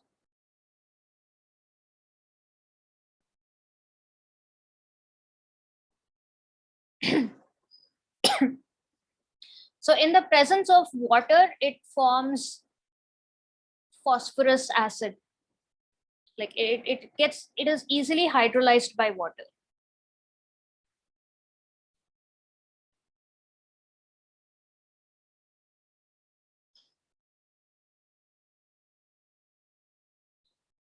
So hydrolyzed, whenever you come across the word, that substance is like broken down by water.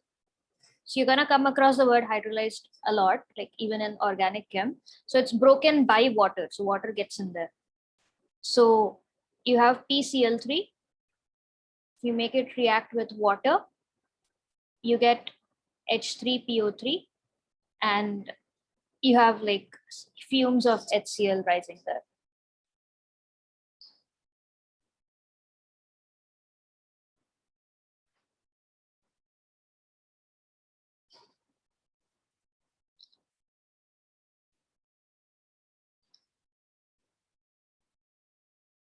No, wait, this balancing is not right.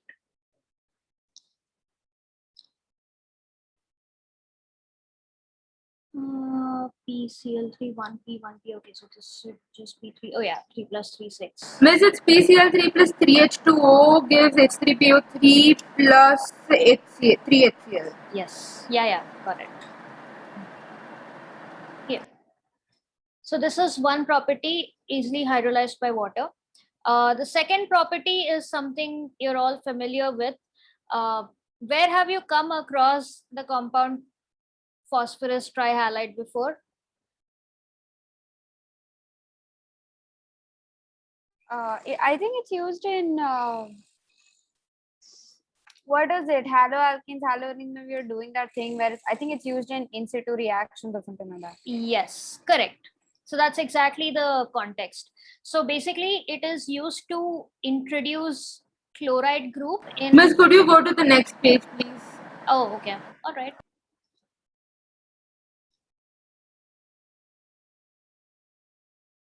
So it's used to like introduce chloride group in organic compounds.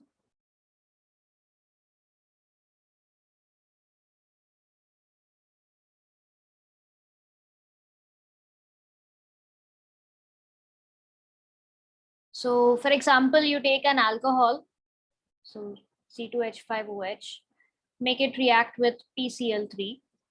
What do you get? You guys remember the products?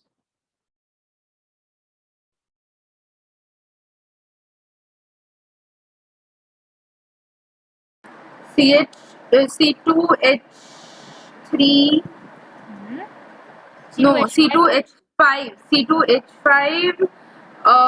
COCl. COQ hai, like we're taking alcohol here. So it just replaces the alcohol. Cl. Then only Cl. Yeah. If I take acetic acid, then you get CO. And byproduct is like, it's basically exchanging the thing. So you get H3PO3.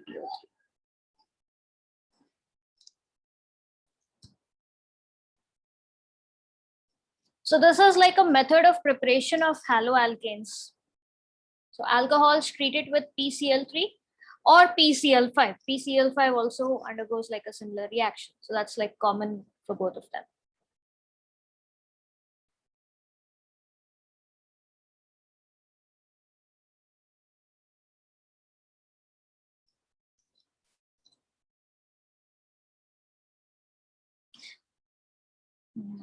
Do you just want me to write down the preparation method for PCl5 again? Not necessary. Yeah, the same thing. So I'll just discuss the properties of PCl5.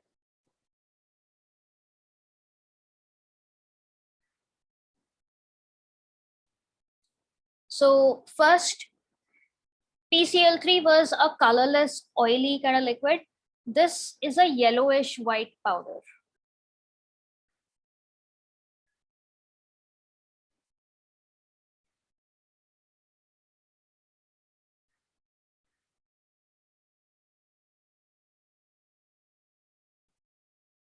So this also gets hydrolyzed just like PCl3, but it undergoes something different, like because of the extra chlorine, it undergoes like a different process.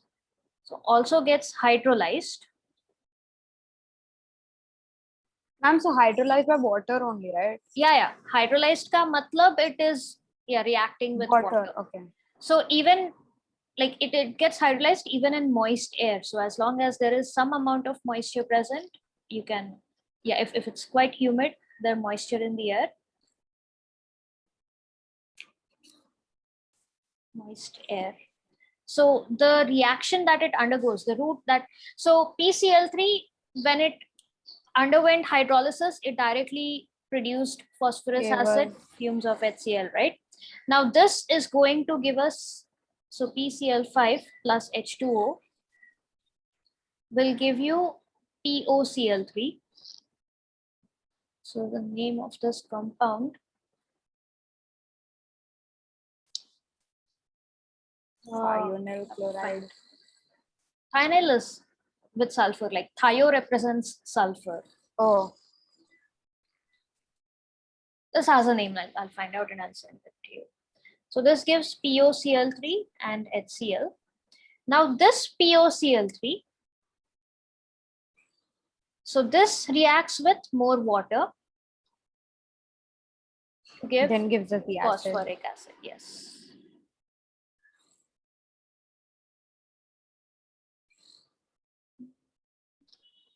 So this gives phosphoric acid. So the previous one gave phosphorus acid, H3PO3. This gives phosphoric acid, H3PO4. Higher oxidation state maintained.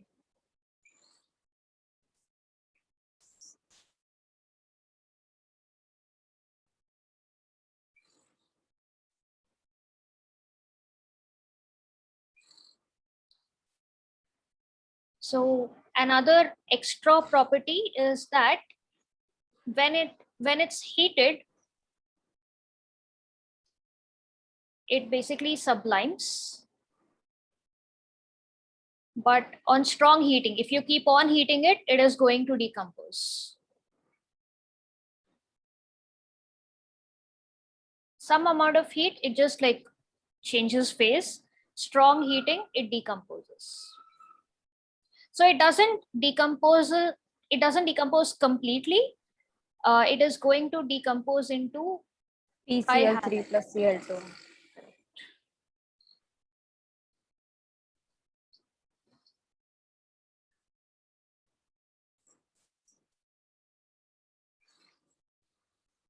And then one last property, same as PCl3. So PCl5 is also used to In introducing. yeah. So introduce Cl2 in the sense, in other words, you can say it converts organic compounds like alcohols, acids, aldehydes to their chlorides. Like if you take an alcohol, you're going to get a chloride. If you take an acid, you're going to get an acetyl chloride, the COCl functional group. So if you take an aldehyde, then yeah, you're going to get a dichloride that way. So any oxygen-based functional group converts it into chlorides. Okay. So this is it for compounds of phosphorus. Yeah, other than this, you've got structures of PCl3 and PCl5. Can you, yeah, what is the structure of PCl3? PCl3 is, I think. So I don't one, remember. give I me think it's planar. hybridization. Array. Give me the hybridization and then give me the structure based on that. PCl5 is that seesaw thing. No. No. It's the. See, if you can't remember it, draw it like. Miss, I don't remember the name, but I know the drawing. Okay. It has like. It's like there's that bubble sort of thing, then there's a thick black line, then there's the lined black, and then there's that one I straight don't know. line. Can you see it? Awesome visual memory, but yeah, Mitali, what you've drawn is correct. So that is for PCl5, is it? Yeah, PCl3. I think. Can I draw it for PCl3? Yeah, drawing is great, like good visual memory, but I don't remember the name. the important thing. Okay, so Trigonal, pyramidal. No, but it's in the middle. tell me the Tetrahedral. hybridization. No. Tell me the Hybridization. first. Yeah. Valence electrons 5, combining 3. Oh, it has a lone pair also. Yes. It's a pyramid. Correct. So PCl3 is Yeah, pyramidal. I forgot. It Because is like you've the got a moment you lone said pair and lone pair and then 3. Yeah. yeah. Forgot about the lone pair. That's what Dee was mentioning, talking about the bubble thingy. Lone Oh, pairs are bubble. represented Oh, by that's the what she bubble. meant by bubble. Yeah. Ah. I mean, I didn't It remember is the name, but nice. I could see the diagram. So I'm like, this is the diagram, and I don't remember the name. I'm sorry. That's what you've got, that visual memory, but what it means is what's important. Pyramidal. What is the Ma'am, hybridization? what is the hybridization? It's AB3E2.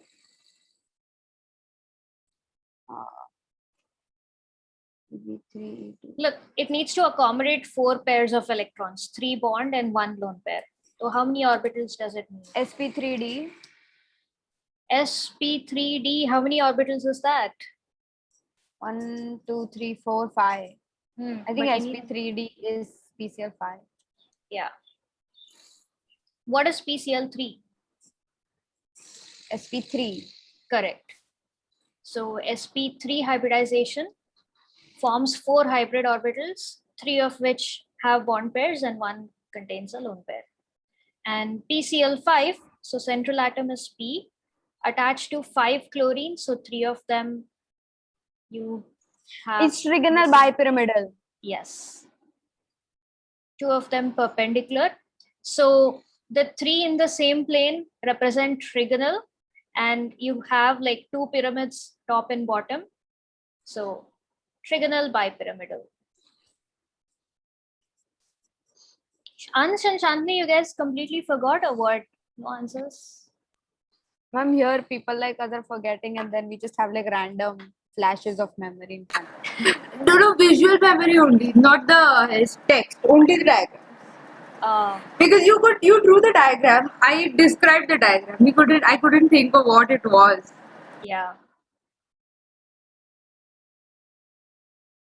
Yeah, see how it all adds up. You keep coming across the same concepts.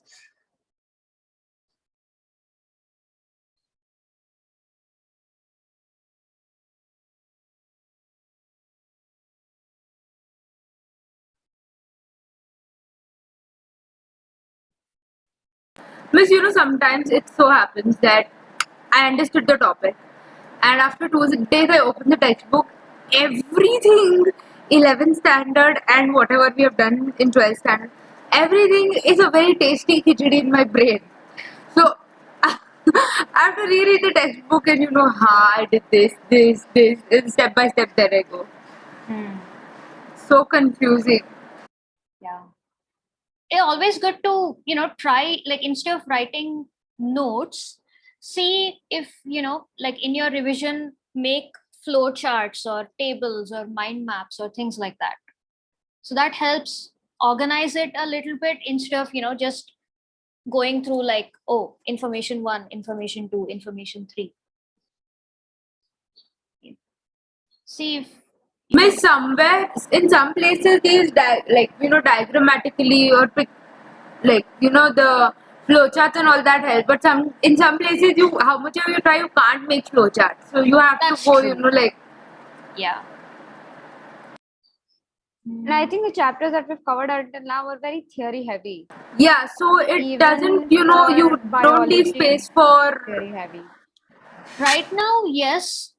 Solutions, I would say no. Like you have formula, like just note down the formula. It's mainly application based. Like, okay, still 1, 2, 3, 4, that's there. But organic, definitely make mind maps and charts, because a lot of reactions are very common. Preparation method in one topic will count as a property in the other topic. So that way, instead of being like, oh, preparation of this, property of this, instead of studying it in that way, find out where all you're getting like the common reactions and focus purely on the reactions. So focus purely on the fact that, oh, if I treat an alcohol with PCl3, I'm getting a haloalkane.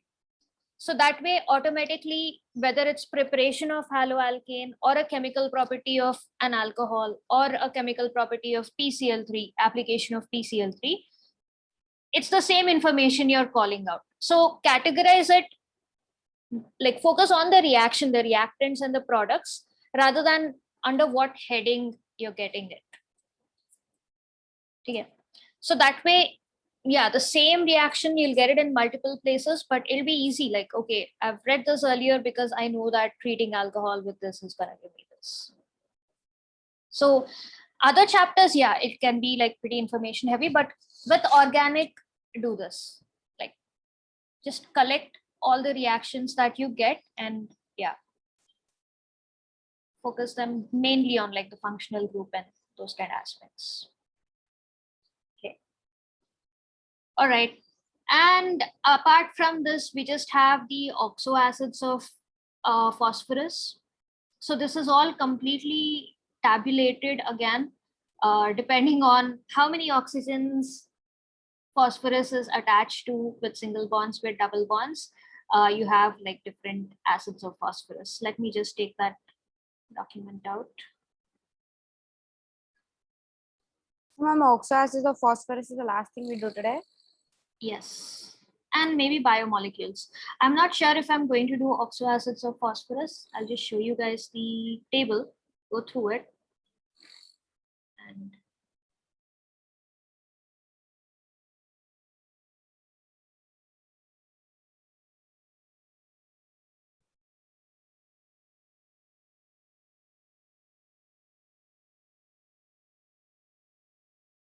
so it's from your textbook only.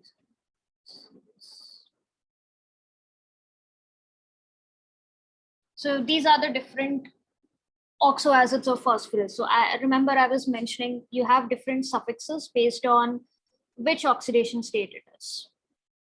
So hypophosphorus acid, like hypo usually denotes less, right? So the lowest oxidation state, hypophosphorus acid. And then you have orthophosphorus acid. So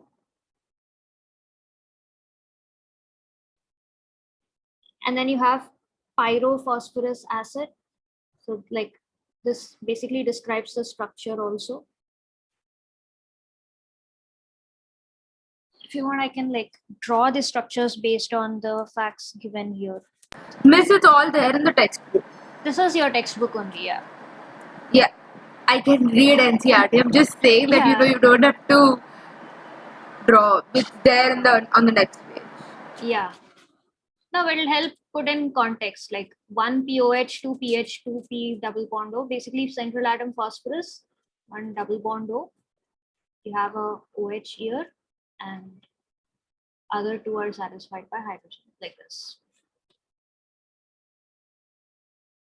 Okay, similarly, you can figure out the structures for each of them. We have OH, H, and double bond O. So slowly, as the number of like this hydrogen gets replaced by another OH, so that gives you H3PO4. Some exist in like a polymeric form, like they dimerize. That's how you get H4P2O5, things like that. Here, work it out. So yeah, go through it. If there's any question or application based on these oxo acids, I'll take it up in the next class. But yeah, it is like purely information. So just read through it again. Can you give us some questions on P block? Yeah, I will. I'll share that. That'll be the homework, right? Yeah. So homework, again, the resource, the all-in-one book that I had, that I've been sharing questions from. So this is very theoretical, that a lot of questions immediately have the solutions also. So I'll share the list of questions with you guys. But yeah, they all have question and answer with them. Miss, one suggestion. Rather than, sharing the all-in-one thing, you could, give us questions from the workbook, the link which we have for. So the because reason not all. why I stopped giving that is I felt this was a better resource. It covers a wider range of questions than the other. A lot of questions. Either way works, but just like some questions, so we get a basic idea because we haven't done it in school yet. Okay. Neither have we received Yeah, the and because I don't want, it's like if you're saying that, the answer to the question are just below each other, then even if we don't try, subconsciously the eyes go and, skim through the answer, and then we write the answer, something like that. So. Okay, I'll give you guys questions from the workbook. Attempt it, go through it, and in a couple of days, like Wednesday, right? So around Friday or Saturday, I'll share that list of questions, topic practice questions. Yeah. So we don't have a class tomorrow, right? Just confirm. We may not, don't know. I'll discuss. Yeah, you'll maybe tonight. Hopefully tonight by today evening. So once the class is done, I'll discuss with them. Did we do biomolecules? I have no questions. Okay, biomolecules, the part about glucose. Okay. So biomolecules, the whole chapter, yeah, you're literally studying about one glucose, proteins, 3, all the kind of things that you find in your body. Yeah, it's glucose, proteins, amino array, nucleic acids, and the chapter vitamins, enzymes, hormones, minerals. Yeah, all that. Yeah. Hormones is not. Hormones is only one paragraph. Tiny bit, not a lot. What ma'am told us today is that hormones is not there in our syllabus for this year. No, it is. Fatma ma'am said we asked, so she's like, she and just put a cross over it today. Anyway, it's not much. You just have whatever you would have learned. There's only one paragraph. The fact that endocrine glands and this what they are. You don't even have the chemical structure of hormones. It's just mentioned that some of them are proteins, some of them are steroids, like that. Yeah. Lucky us. Okay. So the main, the meat of the chapter is in carbohydrates, proteins, and nucleic acids. Nucleic acids also, once you follow carbohydrates and proteins, both of them put together. So carbohydrates, it's literally hydrates of carbon. So you have C and a bunch of OH groups, like hydrates, HOH groups. the part like, okay, structure of glucose. So obviously it's not something that was known from the beginning. Like people had to work it out to figure out, oh, what is the structure of glucose? Where is it coming from? All of that stuff. So the first step in figuring out the structure of glucose is on analysis, it was found to have the molecular formula C6H12O6. So this much people had found out. They burnt glucose, they figured out, okay, how much carbon, how much hydrogen, how much oxygen. Now, how are these different atoms arranged? So, Dhriti, you're calling it reactions, right? It's a little confusing because you guys... Not reactions, you know those, just there, I think 6 of them, 6 or 7 of them are there. Just There's some those, points. Yeah. yeah. So that's basically analysis of how do you arrive at a structure. Now, you guys have had a little bit of a taste of organic compounds. Like for example, if I put an organic compound, a hydrocarbon, like I know it has only carbon and hydrogen. And if I put it in bromine water, if it decolorizes bromine water, what information do you get out of it?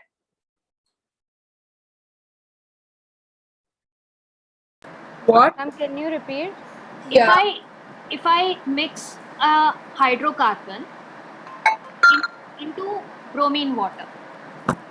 It depends, no, ma'am. Does the is it like a saturated or unsaturated hydrocarbon? Yeah, so I'm giving you information that it decolorizes bromine water. Then it's unsaturated hydrocarbon. And if there is no change, then it is saturated, right? So you're getting that information that, oh, whatever hydrocarbon I took, it has some double bond or triple bond in it because it decolorized. So that's exactly what these reactions represent. So the first thing they did was, on treating this compound with HI, it resulted in N-hexane. So one conclusion, like how do you get hexane? N-hexane is like simple straight chain compound, right? Hexane represents that 6 carbon atoms. So this is giving them the information that this glucose is a straight chain compound. There are no branches to it. So that's one clue to the structure. Next, they made it on reaction with hydroxyl amine. So that's NH2OH. So it's hydroxyl amine. So that's what this compound is. It gave, like they got this group. Riti is asking, do you want to write these notes? You can write it later, like since we are not tackling the whole chapter. If you want, you can write it if that is the way you study. No, like as in, can I just right now understand this, and then when I'm writing my notes for biomolecules, I'll write them properly and send it to you. Yes, that works perfectly fine. Cool. So on reaction with this compound hydroxylamine, they got this particular group, CH double bond NOH, along with the rest of the compound. And similarly, on reaction with HCN, so this is called an oxime. And on reaction with HCN, it resulted in a cyanohydrin. So basically, this is CHCNOH and the rest of the compound, whatever is there. So this is called a cyanohydrin.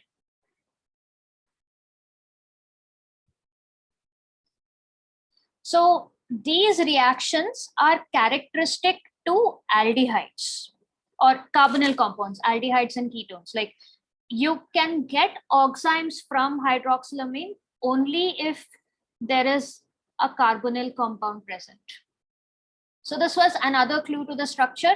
And considering you got oximes and cyanohydrins only in like a single place, it gave a clue that, oh, there is like one C double bond O present in the structure.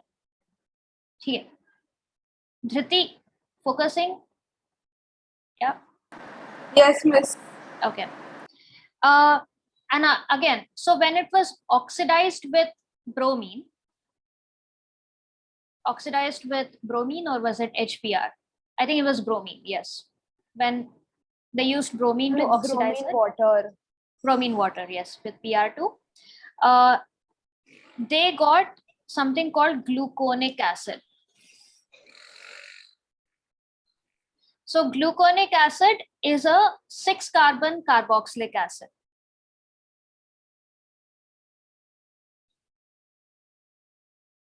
Six carbon, like carboxylic acid, COH group. Sorry, it won't be 2 single bonds. So the fact that it resulted in a 6-carbon acid tells them that whatever C double bond O is present, it is an aldehyde and not a ketone. See? So you'll come across all these reactions when we do the chapter about aldehydes and ketones. We will, yeah. You have all of these reactions with hydroxylamine, with HCN, with Tollens reagent, Valence reagent, all of that stuff. Yeah, but if it was a ketone, if that C double bond O was in the middle of the chain, on oxidation, the chain would have broken. Like if it was a weak oxidizing agent, the reaction would not occur. If it was a strong oxidizing agent, then the chain would have broken to form 2 different carboxylic acid. But that didn't happen. Like it was pretty smooth. The 6-carbon chain was maintained and there was an acid being formed at the end, which tells us that, oh, whatever C double bond O is there, that happens to be an aldehyde. It is present at the end of the chain. Okay. Next clue is acetylation reaction. So on acetylation with acetic anhydride. So acetic anhydride is, again, self-explanatory. So acetic anhydride is you take acetic acid and you remove water from it. So you get something like this.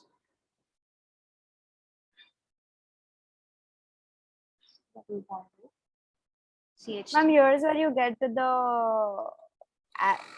glucose acetyl pentacid or something like that, right? Yeah. Yeah. So this is, yeah, acetic anhydride.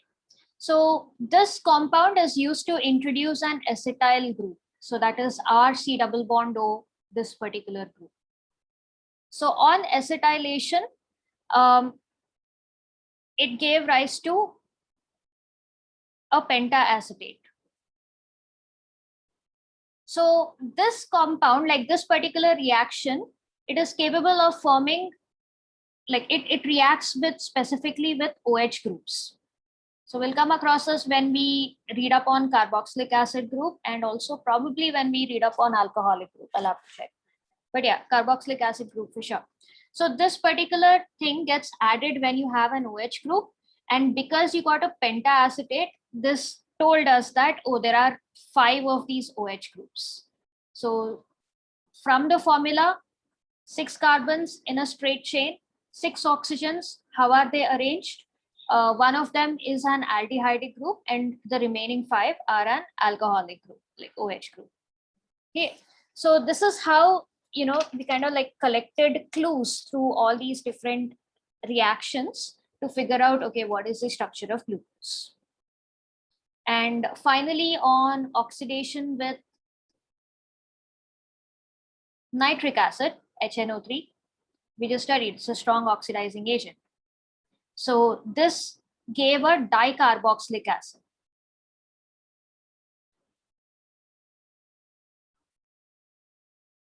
Also, which is basically a saturic acid, like that. Dicarboxylic acid just means that, oh, it gave a rise to 2 COH groups on 2 different ends, like on 2 corners.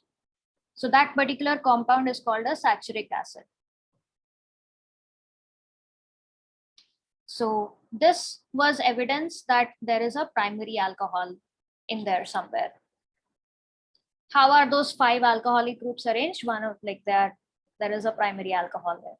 So taking into account along with like some other analysis, they arrived at the structure of glucose.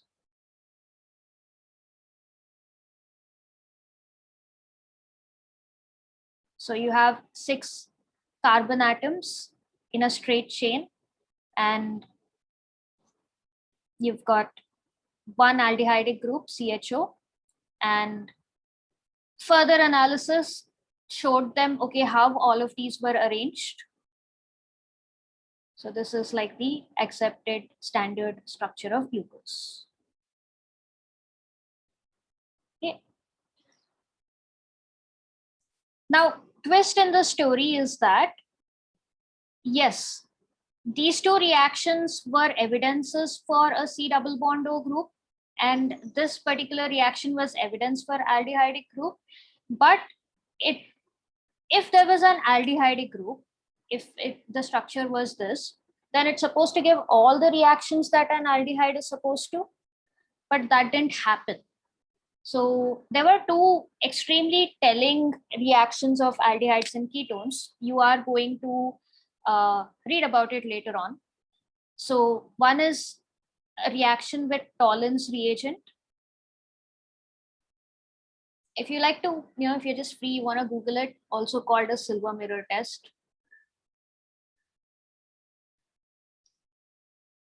So this particular reaction was not given by glucose. This is a reaction that is explicitly like a test for aldehydes.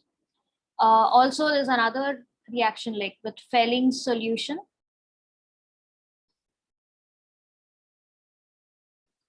So both of these are tests for aldehydes that glucose did not give.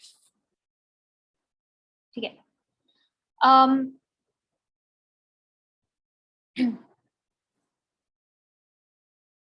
So And another SN2,4 DNP test as well, right? SN2,4 DNP test. Shifts test. Shift test, yes, correct. Yeah, it did not give shift test also, which was again another characteristic of this thing. Did not give addition of bisulfite.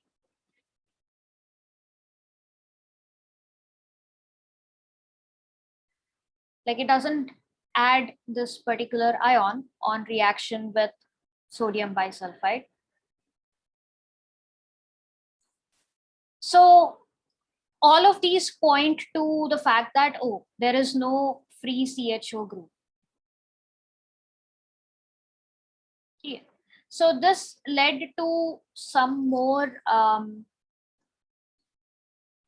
like study into it.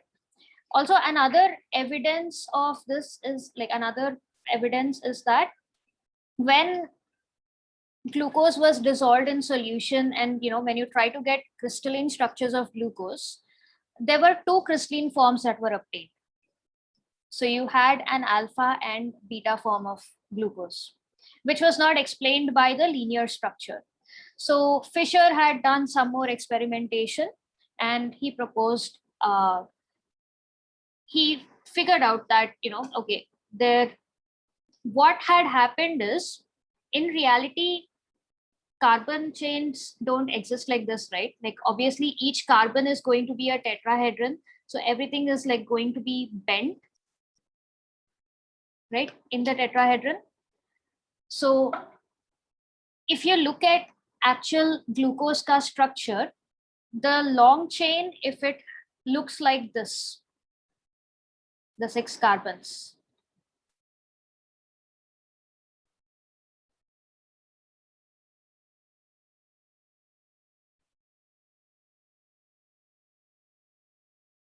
You can see how some carbons are close to each other, the others are, like how this whole thing is like twisted all around. So what happened is, okay, there is a rotation in this particular bond, and the double bond O being situated very close to the OH of the 5th carbon, the alcoholic group gets added to this double bond, and that results in the formation of a hemiacetal. So because of this cyclic hemiacetal structure, you get like the pyranose structures of glucose.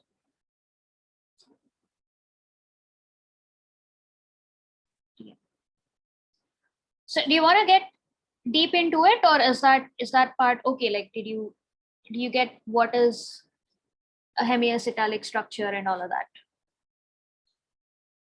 If you were to define a hemiacetal structure, how would you define it? Not acetyl, it is acetal. So there's something called hemiacetals and hemiketals. Hemiacetals basically look like this.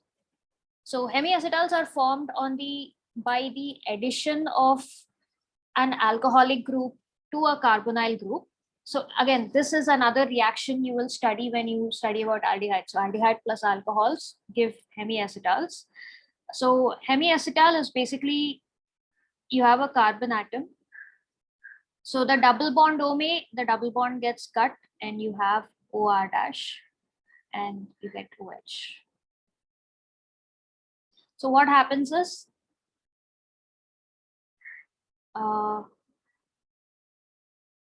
C double bond OH plus when you have R dash OH. This carbon is extremely electronegative. So this attracts the oxygen, lone pair of oxygen from alcohol, and this oxygen adds the hydrogen here. So what you end up with is this compound where COR dash from alcohol is added and the hydrogen is added to the O. So this particular compound is called a hemiacetal, where you have an oxygen and on the same carbon you have OH group also here. So if one of the compounds is like one of the atoms attached here is H, this particular H, it's a hemiacetal. But if you have like R1 and R2, like alkyl groups on, like if both the other things are alkyl groups, if this happened to be a ketone to start with, then it's called a hemiketal. So now because this is like a cornermost thing, like you have a hydrogen here, so that's what gives rise to glucose's hemiacetal structure.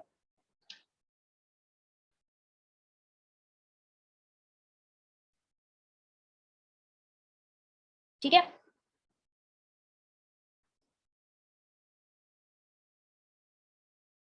Yes, ma'am, got it. Okay. Cool. All right.